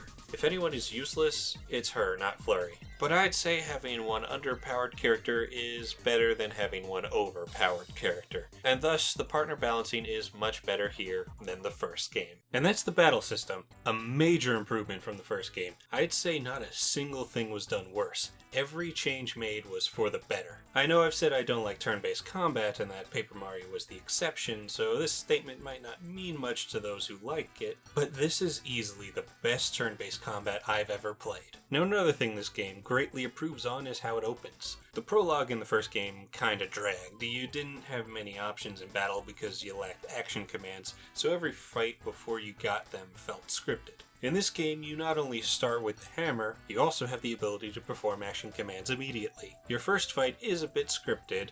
It is still the tutorial fight, but this is a much better way to open the game, especially since you only have this one fight before you're in town making story progress. Unlike the first game where you had a scripted fight with Bowser, a scripted fight with Junior Troopa, many scripted fights with Goombas, a scripted fight with the red and blue Goombas, and a scripted fight with the Goomba King before finally getting to Toad Town. Here you fight Lord Crump and then bam, you're in Rogueport. There are other fights before getting to Chapter 1, but they aren't as scripted, plus you get your first partner right after Crump. So let's talk about Rogueport. This place is this game's equivalent of Toad Town. It's the place where you go in between each chapter. Rogueport is easier to navigate than Toad Town. Not that Toad Town was hard to navigate, but its layout is simpler. With Toad Town, there wasn't really a clear center to it besides maybe this part, but to get to the docks from here, you need to go south, west, and west again. With Rogueport, you have a clear central area. The dock is directly south, the east and west parts of town connect right to it. A very simple design that works quite well. It's more compact than Toad Town, but still has everything you'd need. You have an item shop right in the center to buy items.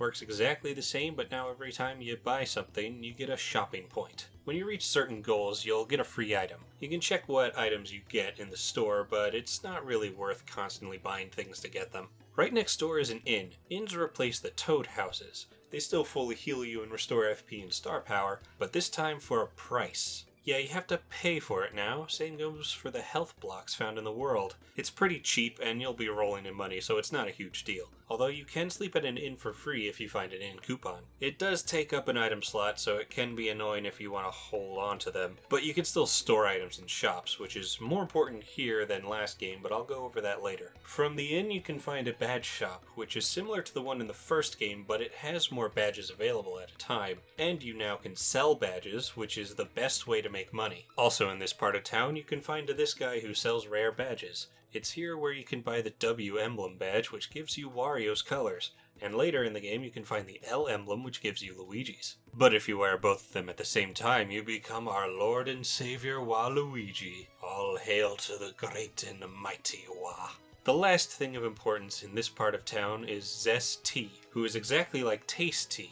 She will cook items for you to make them better, though to have her cook 2 things at once, you'll need to do a side quest. Once again, the best things to combine are Ultra Shrooms and Jam and Jellies to make Jelly Ultras. One thing you won't find in Rogueport is a place to read your mail, as this time Mario has a mailbox XP, so at various points you will get an email and can read all of it at any time. On the west side of town there's another shop where you can buy life shrooms, but it's here where you access the train and blimp. Pianta Parlor is also on this side. This is similar to the playroom from the first game, but instead of spending coins, you spend piantas. You can buy piantas from this thing, and with them you can use the slot machines, which can potentially give you a lot of piantas back if you're lucky, but most of the time you won't be making much of a profit. But they are used to get prizes and play the minigames. There are 4 of them, all based around the curses you get. Throughout the game, you'll come across these black chests that have someone trapped in them. They want you to free them, naturally, and to do that you'll need a key that is always close by. But when you open it, you find out you've been tricked and he curses you. Well, they say it's a curse and talk about how awful it is, but it's actually a really helpful ability. Each of them involve paper effects. Like the first one turns you into a paper airplane to get over gaps.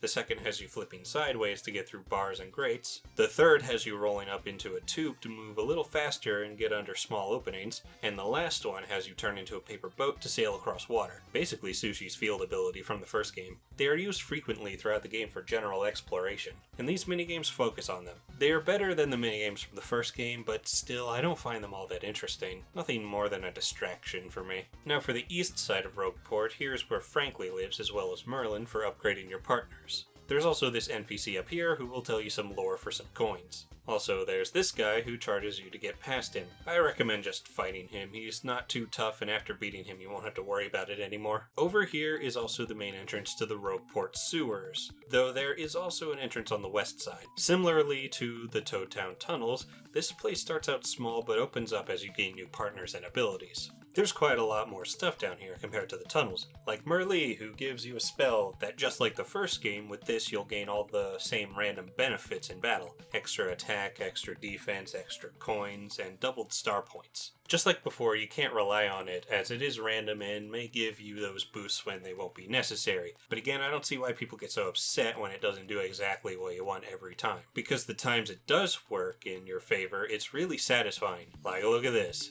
Doubled star points on a boss. Definitely worth it. There's a lot more secrets in the sewers, and once again, this is where you open up warp points for 4 of the chapters. They are pretty helpful, though they could be a bit more conveniently placed. Plus, again, there are only 4 warps, so it would have really been beneficial if they were placed closer to the entrances of the remaining chapters. Down here is also this little town area with NPCs. There's even a shop here. The most important character here is Dazzle. She will sell you badges in exchange for star pieces. Star pieces are once again hidden throughout the game. They're more plentiful out in the world now than the first, since you don't have Chuck Quizmo to give you star pieces, and you don't have the letter quest. But speaking of side quests, there's the Trouble Center on the east side of town. The Trouble Center is this game's equivalent to Koopa Koot, but don't worry, it's much better. For one, it's in a more convenient location, but also you are given a list of quests you can do that increases after each chapter, and you can pick which ones you want to do in whatever order you want. There are various tasks you'll do here. Most are simple fetch quests, some have you just hitting a guy on his head, some have you repeat something done in the main game, and a bunch of other things. There's more variety here than with Koopa Koot, but more importantly, you're given much better rewards. Koopa Koot would only give you a single coin most of the time and occasionally give you star pieces or access to the playroom. But here you can still just get money, but it's more than just one coin. You can also get items, including an Ultra Shroom, which is definitely worth it. You do also get access to the minigames in the Pianta Parlor. Doing Zest Tea's Trouble will let you cook 2 items at once, and it's through the Trouble Center where you get Ms. Mouse as a partner. Now, some troubles can be annoying, like this newsletter one where you have to deliver it to several characters, kind of like the chain letter quest, but on a smaller scale. There's also this one where you just go back through this area to talk to this guy. Like, why are you here? He just wants to meet a cute girl. Surely you'd have more luck if you stayed in Rogueport. Oh, and then there's this guy who wants a hot dog. So you go get him a hot dog, which can only be bought in Glitzville, and then he wants another one. So you go and get another one, then he wants some cake. But, you know, aside from a few annoying troubles, the Trouble Center is much better than Koopa Koot. However, there is one issue with it. You can only have one trouble active at a time, and if you want to switch which trouble you're doing, you have to pay a fee. This is unnecessary, and it makes doing them all more tedious than it needs to be. If you could do multiple troubles at the same time, it would have been a lot more convenient, especially when multiple troubles take place in the same area. I don't see any benefit in having it like this. And because of this, I wouldn't recommend doing them all unless you want to go for completion, as it can be rather tedious. But if you do them, don't do them all at once. Do them as you play through the game. I once tried doing them all at the end and it was draining. But enough about the Trouble Center. There is one major optional challenge in the sewers. the Pit of 100 Trials. Near the 1,000-Year Door is this area, which is the entrance to the Pit of 100 Trials. As its name implied, it is 100 floors deep, each floor containing one fight. Well, not each floor. There are floors with this guy who will send you forward a few floors if you pay him, which is helpful, and every 10th floor is a breather that has a chest with a special badge in it. But the most important one is on floor 50, which doubles your inventory. This does help mitigate the inventory issues, but it doesn't make it good, especially since you need to go 50 floors deep to get it. You could probably get away with getting it around the midpoint in the game and saving the rest of the pit for later, as I did this playthrough. You do have the option to leave every 10th floor, but you can't continue from that point, so you'll just have to do those 50 floors again when you want to complete it. There's also a couple troubles tied to the pit. One for basically getting to floor 20 to save this toad, and another for getting to floor 50. The issue with that latter one is it's only available after beating the game, so if you complete the pit before the final chapter like I do, you'll have to go down 50 floors again. That was the only trouble I didn't do, and I'd advise that if you want to do all the troubles, you save the pit until after beating the game so you don't have to go down that far multiple times. But as for the pit itself, obviously how difficult it is depends on what point you decide to go down it. Right before the final chapter is a good time to do it, again unless you want to do all the troubles. It's still a challenge at this point, but very doable. Though you may want to stock up on Ultra Shrooms and Life Shrooms, you don't want to get far in just to die. Look at this, a full inventory of them. The pit isn't gonna kill me. You might be wondering how I got all this. Well, it's quite simple. Unlike the first game, you can buy Life Shrooms, Ultra Shrooms, and Jam and Jellies. However, they are quite expensive, so how do you make enough money? Well, this will be a game-long process, but anytime you max out your coins, go to this store and spend all your money on gold bars. Gold bars, which come in singles and triples, don't have any purpose other than storing money. You buy them, then store them away, and when you need money, withdraw and sell them. You lose a little bit of money doing this, but it's barely anything. Now, ways to build up money in the first place other than getting them naturally while playing include selling badges. You seriously get a lot of money by selling badges you won't use. But there's also Lumpy. He will appear in the harbor after Chapter 1. He's on a quest to dig for oil and is trying to gather funds. He'll ask for money. Give him 300 coins before he leaves at the end of Chapter 3. He will come back later after he struck oil and pay you back 999 coins. He'll give less if you give less, so it needs to be 300. Obviously, spend all your money on gold bars before talking to him. And there you go. That's the secret to getting rich and being able to make 10 Jelly Ultras. It's because you can do this, and the importance of these healing items for the pit, that coins are much more valuable than in the first game. Though if you don't bother with the pit at all, then coins are just about as useless as the first game. But doing this will ensure your safety in the pit. Now if you go down to this point, the first 70 floors will be pretty easy. But after that is when the enemies get pretty tough, and when you'll start getting good amounts of star points. This is a good way to ensure you get to the final stage. And at the bottom of the pit is the super boss. But I'll talk about him when I talk about the other bosses. The Pit of 100 Trials overall is a really cool addition. The only real issue I have with it is the troubles associated with it, but you really don't have to do them. But that's all there is to Rogueport. Though you will be doing more here between chapters than in Toad Town, it generally takes a little longer to get to the next chapter given the bigger emphasis on the story and dialogue. Much like last time, generally to get to the next chapter requires abilities gotten in the previous. Also like the last game are Peach sections in between each chapter, and when it comes to the gameplay of them, it's not as interesting as the first game. I mean, they were just glorified cutscenes in the first game, but that is even more so true this time. Before, you would have to sneak around the castle, but here, most of the time, you're just talking to Tech. And the couple times you do get to sneak around, well, you're not actually sneaking. When you go up here, there aren't any guards until you get your disguise or become invisible, so it's just a matter of walking to where you need to go. The only interesting part gameplay-wise is when you need to put the potions in the correct order to make the invisibility potion. It's simple, but you need to figure out the order yourself by reading the notes. These are primarily story segments and not gameplay ones, so this really isn't an issue, but given how the first game handled them, it could have been a bit better. But after each Peach section, you get a Bowser section. Similarly, they are glorified cutscenes.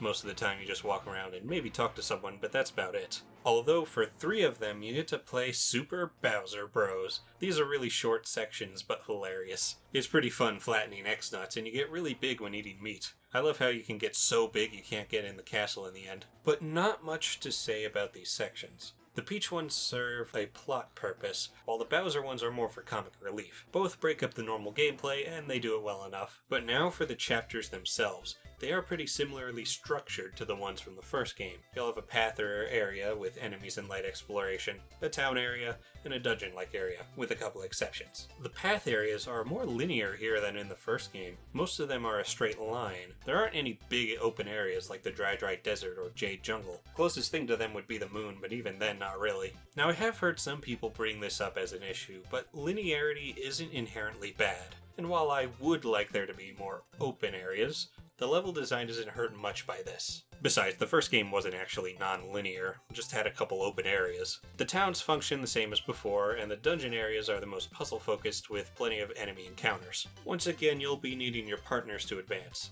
You get one per chapter up to chapter 5. Goombella is the same as Goombario. She'll tell you about a given area, give hints, or tell you about an NPC. Koops is similar to Kooper. You launch a shell out to hit switches and collect items from across ledges. But if you hold the button down, Koops will stay in place. You can move while doing this, and when you let go, he will launch in the other direction. This has a lot more puzzle usage, so I'd say it's a straight upgrade. Flurry blows, literally. This can be used to stun enemies on the field, but it's mostly used to blow away sheets of paper and uncover secrets. The Yoshi is kind of a combination of Parakarry and Lackluster. You ride on him to move faster, but you can also flutter jump, which will allow you to hover across ledges. It can be a bit trickier to use than Parakarry because of how fast you move, but it's nice to have these two abilities on the same partner. Vivian is just Bo. Bo made you invisible to avoid getting detected by enemies and pass through obstacles, and Vivian drags you into the shadows to do much the same thing. Bobbery is the same as Bombette. He blows things up, but unlike Bombette, you throw him, which allows you to blow things up on higher ledges. And Ms. Mouse will sniff and tell you if there are any treasure in the area,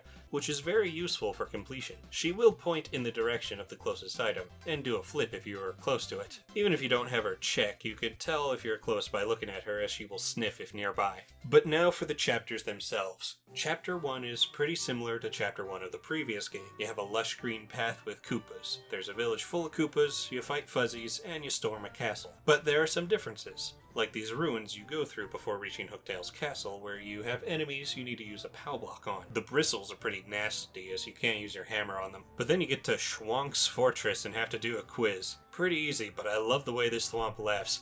Ooh, ha, ha. As for Hooktail's castle itself, it is much bigger than the Koopa Bros fortress. You'll be using Koops a lot in here, as well as the 2 curses you've got at this point to navigate. This place really puts Koops' abilities to hold his place to use. There's also this room that gets flooded with dull bones, and you have to make your way to the front, and you need to escape this room before the ceiling crushes you. It's still a fairly simple chapter, and similar to the first game's first chapter, but on a grander scale. But Chapter 2 is nothing like the first game. I've heard quite a few people list Chapter 2 as one of the worst or the worst chapter, and that's something I have a hard time understanding. So the Boggly Woods are pretty straightforward, though with some backtracking to fight the Shadow Sirens and get Flurry, but the bulk of this chapter is in the Boggly Tree. The main gimmick of this place is escorting the Punies, as you will need them to press down these switches. After saving the Elder, you have 11 of them following you, but you later have 101 of them. Now, I've heard complaints about losing the Punies, even just by walking normally, but I don't know what they're doing that I'm not, because I almost never have trouble with them following me. They will get scared off by Piters, but that's not a big deal at all. Just kill them, then gather the Punies back. It's not hard or tedious.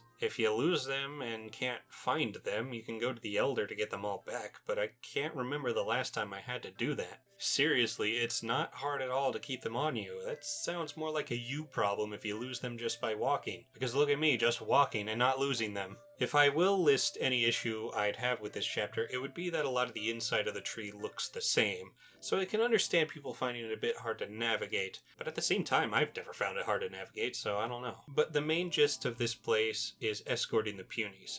You'll need Flurry to blow them down holes, which sometimes they don't want to go down, or across ledges. You'll also come across a couple Jabby nests, and the Punies will fight them. The winner is mostly luck. I'm not sure if your hammer hurts the Jabbies, but you can stun them with Flurry, which makes it really easy. You can also find a baby Jabby and recruit him and have him fight his own kind. Last thing of note in this chapter is this is where you get the Super Boots, which in addition to the extra damage and move in combat, allows you to do a ground pound. It functions exactly the same as the first game, to break floor panels, to uncover hidden star pieces, and with the addition of hitting bigger switches. Chapter 3 is widely considered to be the best chapter in the game, and it's hard to argue. This is the first chapter to really shake up the formula. The first game had some shakeups, but not to this degree. So there isn't a path area or even a dungeon. In fact, you'll be spending most of your time in locker rooms, as the goal is to rise through the ranks and become the champion. The majority of what you will be doing is just fighting. Now, the fights have a twist to them. Not only do you have to win the fight, but Grubba will give you an extra task you must complete in order to keep making progress.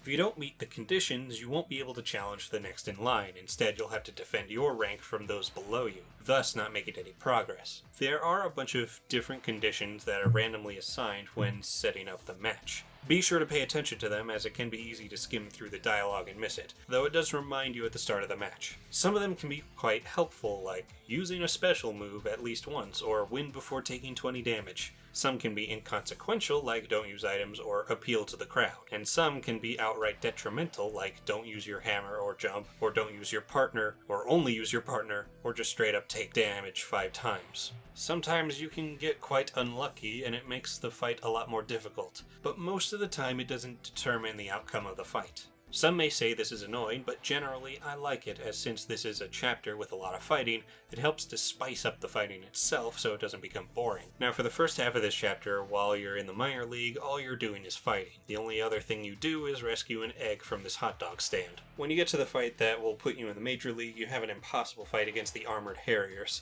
You can't beat them without the Yoshi's gulp attack, and he conveniently hatches from the egg you saved him after losing to the Clefts. The major league is when things get interesting. You'll still have your fights with stronger opponents, but in between fights you'll get emails from X that tell you to do a certain thing. Nothing complicated, mostly just go to the specific area. One of them gets you the super hammer, which allows you to do the spinning attack, which can break these big blocks. Also, a couple times someone will leave a cake for you. The first one is good to eat, but the second is poison, and if you eat it, your partner will be out of the fight. I'm unsure if it's possible to get the don't use your partner condition when this happens, but it would suck if it could. At the end you fight Rock Hawk, but he pays off a guard to lock you here. Getting out is simple, but one thing that bothers me is this bathroom always says occupied, even after you come out of it. Who is in there? Now, this might not sound all that interesting. It's mostly fight after fight. Sure, they have a slight twist, but otherwise the stuff you do in between fights is rather mundane. Well, this is a case of the chapter being better than the sum of its parts. The stuff with X is engaging because of the mystery. While it's not all that complicated from a gameplay standpoint, each thing you do for X leaves you with more questions on what's going on. You're constantly guessing what's going to happen as more characters become suspicious, and I think that's why this chapter really sticks out to people. That and because the battle mechanics are so fun, a chapter that has a lot of them would also be pretty fun. After finishing this chapter, you can actually go back and do more fights. But when you do, it seems your fight records are gone and you need to start from the minor league. This is pretty cool to be able to redo it, but it's a bit disappointing because nothing changes. You fight all the same enemies and they don't get any stronger, so you just steamroll them because you're stronger than before. I kinda feel bad taking the belt away from Rock Hawk again when it's this easy. Makes me feel like a bully. It would have been cool if you couldn't do this until you beat the game, but by the time that happens, everyone got like 10 times stronger. Maybe even change the order of fights. It would have been amazing to see King K in the Major League after he retired, got his energy stat from Grubba, and then came out of retirement because of Mario. But no, he's still in the Minor League, and after Rock Hawk is defeated, he says he's not going to cheat, and that he's going to improve and take the title legitimately. And Jolene said that he made a dramatic comeback and is reigning supreme. So imagine if they followed up on that and he became a super boss. And maybe after beating Rock Hawk, you could have gotten a chance to fight Prince Mush. He was the first champion after all. Being able to redo this is a cool idea, but it was a missed opportunity for sure. Otherwise, this is a great chapter. But we go from what is widely considered to be the best chapter to what is widely considered to be the worst. As good as this game is, it does have one issue that crops up every now and then, and that's backtracking.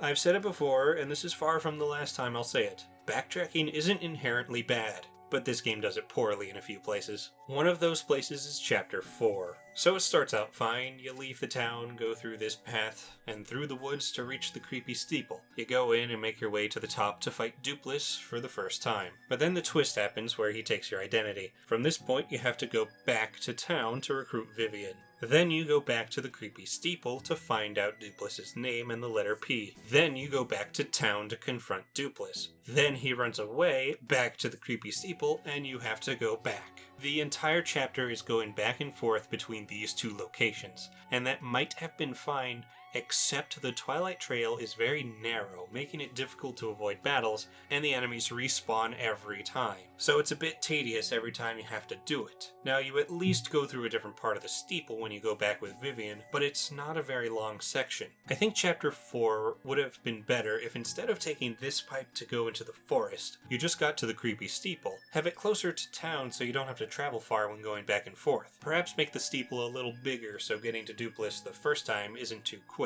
But also, once you get to him, make it easy to get back up from the entrance. And when you need to come back here to learn his name, you could go down the forest path that is now a little to the right of the steeple, and it leads to a way back into it. This way, you'll only go through the Twilight Trail once, and you are spending less time on backtracking. With that said, this is definitely the weakest chapter gameplay-wise. But I wouldn't call it bad. This chapter is a prime target for those who like to make this game look worse than it is, and it is a flaw, but I find a lot of the reaction to it to be exaggerated. Yeah, it's a bit tedious, but it isn't such a soul-draining experience that I dread every time I play the game. I'd actually say I prefer this chapter to Flower Field from the first game, because at least the atmosphere and music is cool, and the story of it is really good with that great twist. There's at least something here to keep your interest amongst all the backtracking. Flower Fields didn't really have that. As it is, Chapter 4 is the weakest in a series of great chapters. Chapter 5 starts rather weak. It's like a mini version of Chapter 4. Before you enter the Pirate's Grotto, you have this linear path from the beach to the entrance of the grotto. First you go to help Bobbery at the end of the path. Then you make your way back to the beach to get the Chocola Cola. Then you go back to Bobbery to recruit him. Then you go back to get Flavio. Then you go back to finally get in. Again, the path is narrow and the enemies respawn, but it doesn't take that long. And once you get into the grotto, it gets much better. There's a bit more platforming in here than usual, and you get quite a bit of use out of your curses. This chapter is kind of similar to Chapter 5 in the first game, most likely intentionally. They're both on a tropical island, you travel by sea to get there, and the main area is accessed through a cave. And much like the first game's Chapter 5, I don't have much to say about it. It's a fairly standard chapter. Also, there's a Wacka here. You know what to do. Now, Chapter 6 is quite interesting, as it has you traveling by train to Poshley Heights. So a good chunk of it is in the Excess Express. The trip takes 3 days, and each day has you doing different things. The first day is similar in concept to the opening of Chapter 7 from the first game. There are various mysteries happening that you must solve. You even have a penguin detective. They are pretty simple, stuff like finding out who ran off with the stew, bet you'll never guess who took it, and finding out what Bub wants for his birthday. But the third gets a bit spooky. So at the start of the chapter, Beldam finds out where you're going. And when you get on the train, you receive a threat about a sticky, yummy doom. Weird threat, but obviously whoever sent it is on the train. And during this third mystery, the conductor mentions that he was one blanket short, and that must mean one of the passengers came on board without a ticket. You eventually find out that was wrong, though, as the extra blanket was given to this ghost, who died on the train years ago and can't pass on until you give him his diary. He also warns you not to read it, so obviously you do and get sent to hell for it, but that's what save blocks are for. The second day starts similar to the first, again solving a mystery, but this one has more urgency to it, as this guy's briefcase was stolen, the contents of which include a prototype for nitro honey syrup. What's worse is it's explained that if it's mixed with the calcium from a seashell and a bit of gold, the results are explosive, and it just so happens that the waitress is missing her seashell earrings, and the rich toad is missing a gold ring. Well, there's your yummy sticky doom. You better find out who did it. Turns out it was Zip Toad, who turns out to be Dupless. But the real meat of Day 2 is in Riverside Station. This is more like your traditional dungeon area.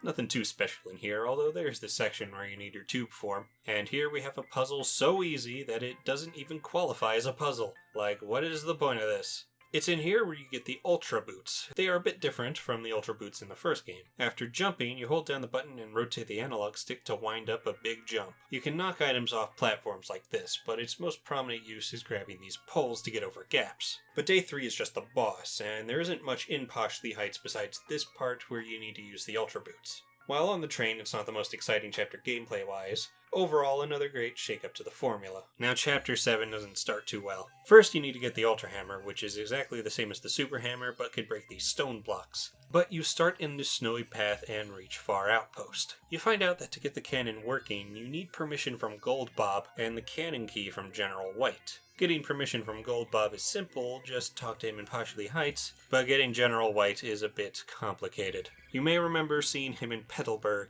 Well, when you go there, he's gone, and talking to this Koopa, you find out he went to Keelhaul Key. Then you go there and find out he went to Glitzville. Then you go there to find out he went to the Bogley Tree. Then you go there to find out he went to Twilight Town. Then you go there and find out you have no idea where he is. So you go back to Far Outpost, and he's right there.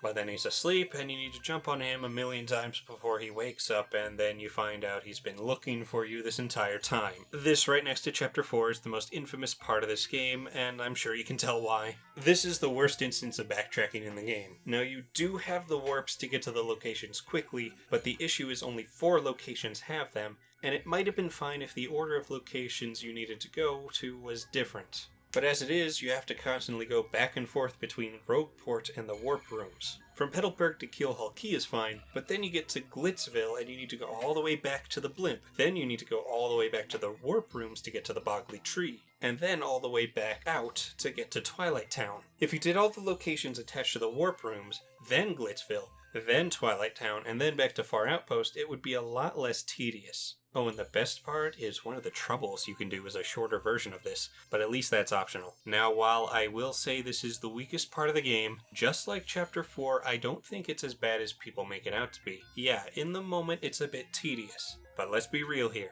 It's pretty funny in hindsight. Like, I can just imagine the grin on whichever developer's face when he came up with this. I doubt it was put here for Patty, and this seems like a deliberate joke on the player. But it does serve another purpose, to get you to revisit all the locations before you get to the end game. You can talk about how it may not have been done very well, but at least it had a purpose. Now, after all that, you go to the moon. It's pretty empty here, and you move slower, so you'll want to be on the Yoshi at all times. The X-Nut Fortress is pretty straightforward. You'll mainly be looking for elevator keys to get to each floor, as well as key cards and a password to get through a couple other doors. There's also a few of these rooms where you need to make sure to walk on the right tiles, a second quiz with a mechanical thwomp, and it's finished off with this platforming section. Once you get there, the chapter gets a lot better, but it doesn't make the best first impression. And the final chapter is entirely inside the Palace of Shadow. Much like the final chapter of the first game, it's quite large and you'll be using most of your abilities to get through. This place has it all, a maze of floor spikes, bombshell bill halls, a room that keeps repeating until you go through the correct doors, a room full of dry bones similar to Hooktail's castle, and a tower full of puzzles. This tower is pretty cool. Each room has a different puzzle to solve. Most are simple and easy to figure out when reading the hint given, but it's still cool. This place also has a few mid-bosses in it, but there isn't much to say.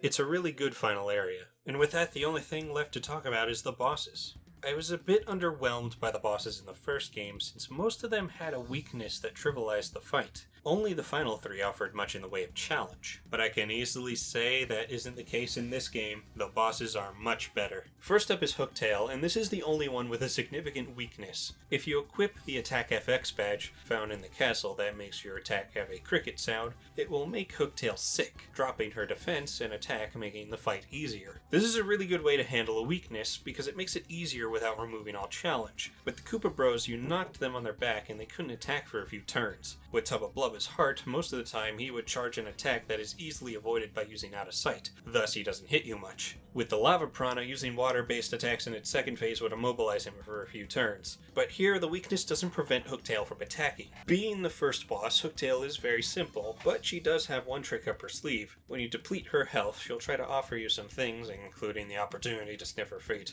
If you say yes, you get bit. But regardless, she will eat the audience and get some health back. This is a cool way to use the audience in battle, aside from what they already did. But you may recall I mentioned that bosses being able to heal themselves was an issue in the first game. Well, it's fine here, because unlike the Crystal King and Bowser, Hooktail healing is scripted to when you deplete her health, instead of just being a move she has. So it's as if she had 30 health from the start instead of 20, and any other boss that gets healed does it like this, with a couple exceptions. But while we're on Hooktail, let's jump to the Palace of Shadow and mention Gloomtail, who's a mid-boss there. He's basically a much stronger version of Hooktail, with stronger attacks and a few new ones. His breath attacks can now poison you, and he can charge up for Mega Breath. Just use Vivian for that. And then there's the third dragon, Bone Tail, who is at the bottom of the Pit of 100 Trials and acts as this game's super boss. He's the strongest boss in the game with 200 HP, which is higher than the Shadow Queen. His moveset is similar to Gloomtail, but he has various breath attacks that do different status debuffs. Also, he is one of the exceptions to the bosses healing themselves rule. He can just straight up give himself 20 HP back and it's annoying.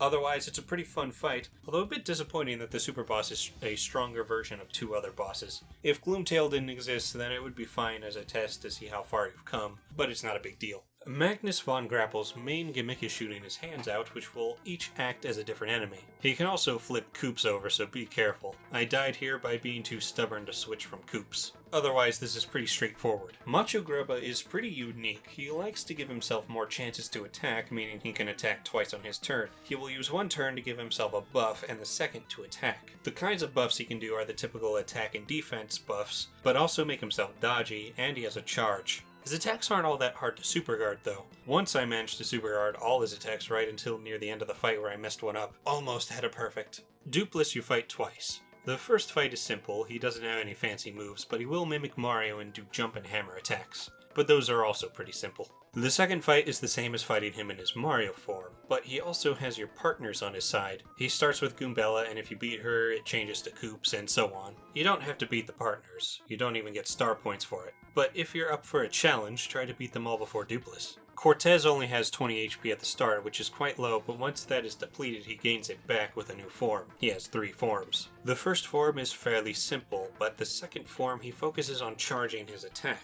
And the third form has his head and 4 swords as separate enemies. He can take out the swords easily, but they do come back after a while. Oh, and he steals the souls of half the audience to get his health back at one point. The fight with Lord Crump is more like a fight with the X-Nauts, as he only has one attack by himself. The real threat comes from the X-Nauts and the various kinds of attacks they do. He will also heal himself after depleting his health. Smorg has 3 arms with separate health bars, but you need to get rid of them before you can do any damage to it. And it has a second form with a big claw arm that is really strong. Magnus von Grapple 2.0 is much like the original, but stronger. And with more moves, including sucking up the audience and shooting them at you like a machine gun. And then, of course, is the Shadow Queen. Even though her 150 HP is lower than Bonetail, I'd say she's a harder fight. But there are a few stages to this fight. At first you fight her in her Peach form, and all is well until she brings out her true form. At that point, none of your attacks will work. She will eventually eat the audience to refresh her health as well. Don't stress about dealing damage, just survive. But then we get that cutscene with the crystal stars, and as good as it is, it's a bit annoying because you can't skip it. So if you die to her, you'll have to sit through it every time. But when you get to the last phase, you are given full health. First thing you want to do is use your strongest attacks, Supernova and Bombast, because when the roulette appears, you are guaranteed to get 3 shine sprites, so you can use those attacks again. You have 3 targets, the queen herself and her hands. You want to keep using attacks that hit multiple enemies to keep getting rid of the hands, as they cause a lot of trouble, including a leech move that heals the queen. This is the other exception to that rule I mentioned earlier, but it's better here since it's an attack that you can guard. You can't super guard it though, which kinda sucks, but whatever. Sometimes her big hands will turn into a bunch of small hands with a couple new attacks. She can also charge, and you really want to use Veil anytime she charges. Also, it appears that if you buff your attack and defense with Power Lift or an item, she'll boost her attack and defense to counter that. If you want a buff, I suggest whoever does it goes first, so you can get 1 attack with the buff. Goombella's Rally Wink is a good option too. This fight is quite an endurance. It is annoying how a lot of attacks can't be super guarded though, but that's the only thing bringing this fight down. Otherwise, it's a great fight that really tests you. The bosses overall are such an improvement over the first game. Each one is unique and offers a challenge in some way. I don't think I can call any of them subpar. The Shadow Queen is one of my favorite final bosses, especially since I couldn't beat her on my first playthrough. On my first playthrough, I spent most of my level ups on health, so I had over 100 HP when I got to her, but not much in the way of FP and BP, so I couldn't do as much damage. But on a later playthrough, when I learned that HP wasn't more important, and well got better at the game, I finally beat her, and it was so satisfying. Defeating a tough boss is all the sweeter after it's kicked your teeth in multiple times. And that is Thousand Year Door. Whew, I had a lot to say about it. Unlike the first game, you can continue playing it after beating it, which is nice. Though there's not a lot new to do aside from some extra troubles, and seeing what new things any NPCs might say. Although you can find Lady Bo in Poshley Heights, which is really cool. I just wish the rest of your partners would show up. But anyways, this game is phenomenal, and a prime example of a sequel done right. It took what made the first game work and expanded on it. Pretty much every aspect was improved. The story was more fleshed out, with deeper characters that go through actual arcs, and original villains with higher stakes. The unique locations and wonderful music, and not to mention all the improvements to the gameplay, especially the battle system. This is an amazing battle system. Everything about it is better than the original. It does fumble a bit in a couple areas. A few characters just suddenly become good after being beat with no real consequences, and the backtracking issues, but it's outweighed by everything else this game does right. This game is amazing. Now, I mentioned in the last video that I had some trouble going back to the original. Well, the reason for that is because I played this game first and was missing a lot of the improvements, especially super guarding. Playing that game kinda makes me want to just play Thousand Year Door. Now, as I've said, the process of reviewing that game did get me to appreciate it much more, and I doubt I'll have any issues replaying it anymore. I still think it's a great game, but while I think it's a classic, Thousand Year Door is a masterpiece. It should be obvious why this game is widely considered to be the gold standard of the series. Now, when it comes to recommending this game, well, obviously yes, but I think you should play the original first. You'll probably be able to appreciate it more that way, and avoid being like me where I had some trouble going back to it. That, and we shouldn't forget where this series started. Thousand Year Door may be the better game, but it wouldn't exist without the original, and that alone is enough to gain my respect. So play both of them. Even if you don't like turn-based combat, I recommend giving it a try. You might come to enjoy it as I have. But now that we've reached the peak, where do we go from here? Well, it's at this point where the series took a turn, a rather divisive turn. This is when the series starts to get complicated, so be sure to join me next time for Super Paper Mario. Although Super Paper Mario will have to wait a bit, I've got Luigi's Mansion 3 to cover next. Don't worry, I'll get right back to Paper Mario after that without any other interruptions.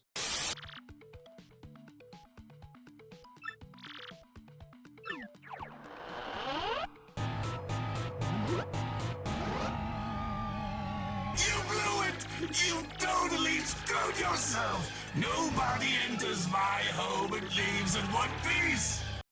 Mafia Ball!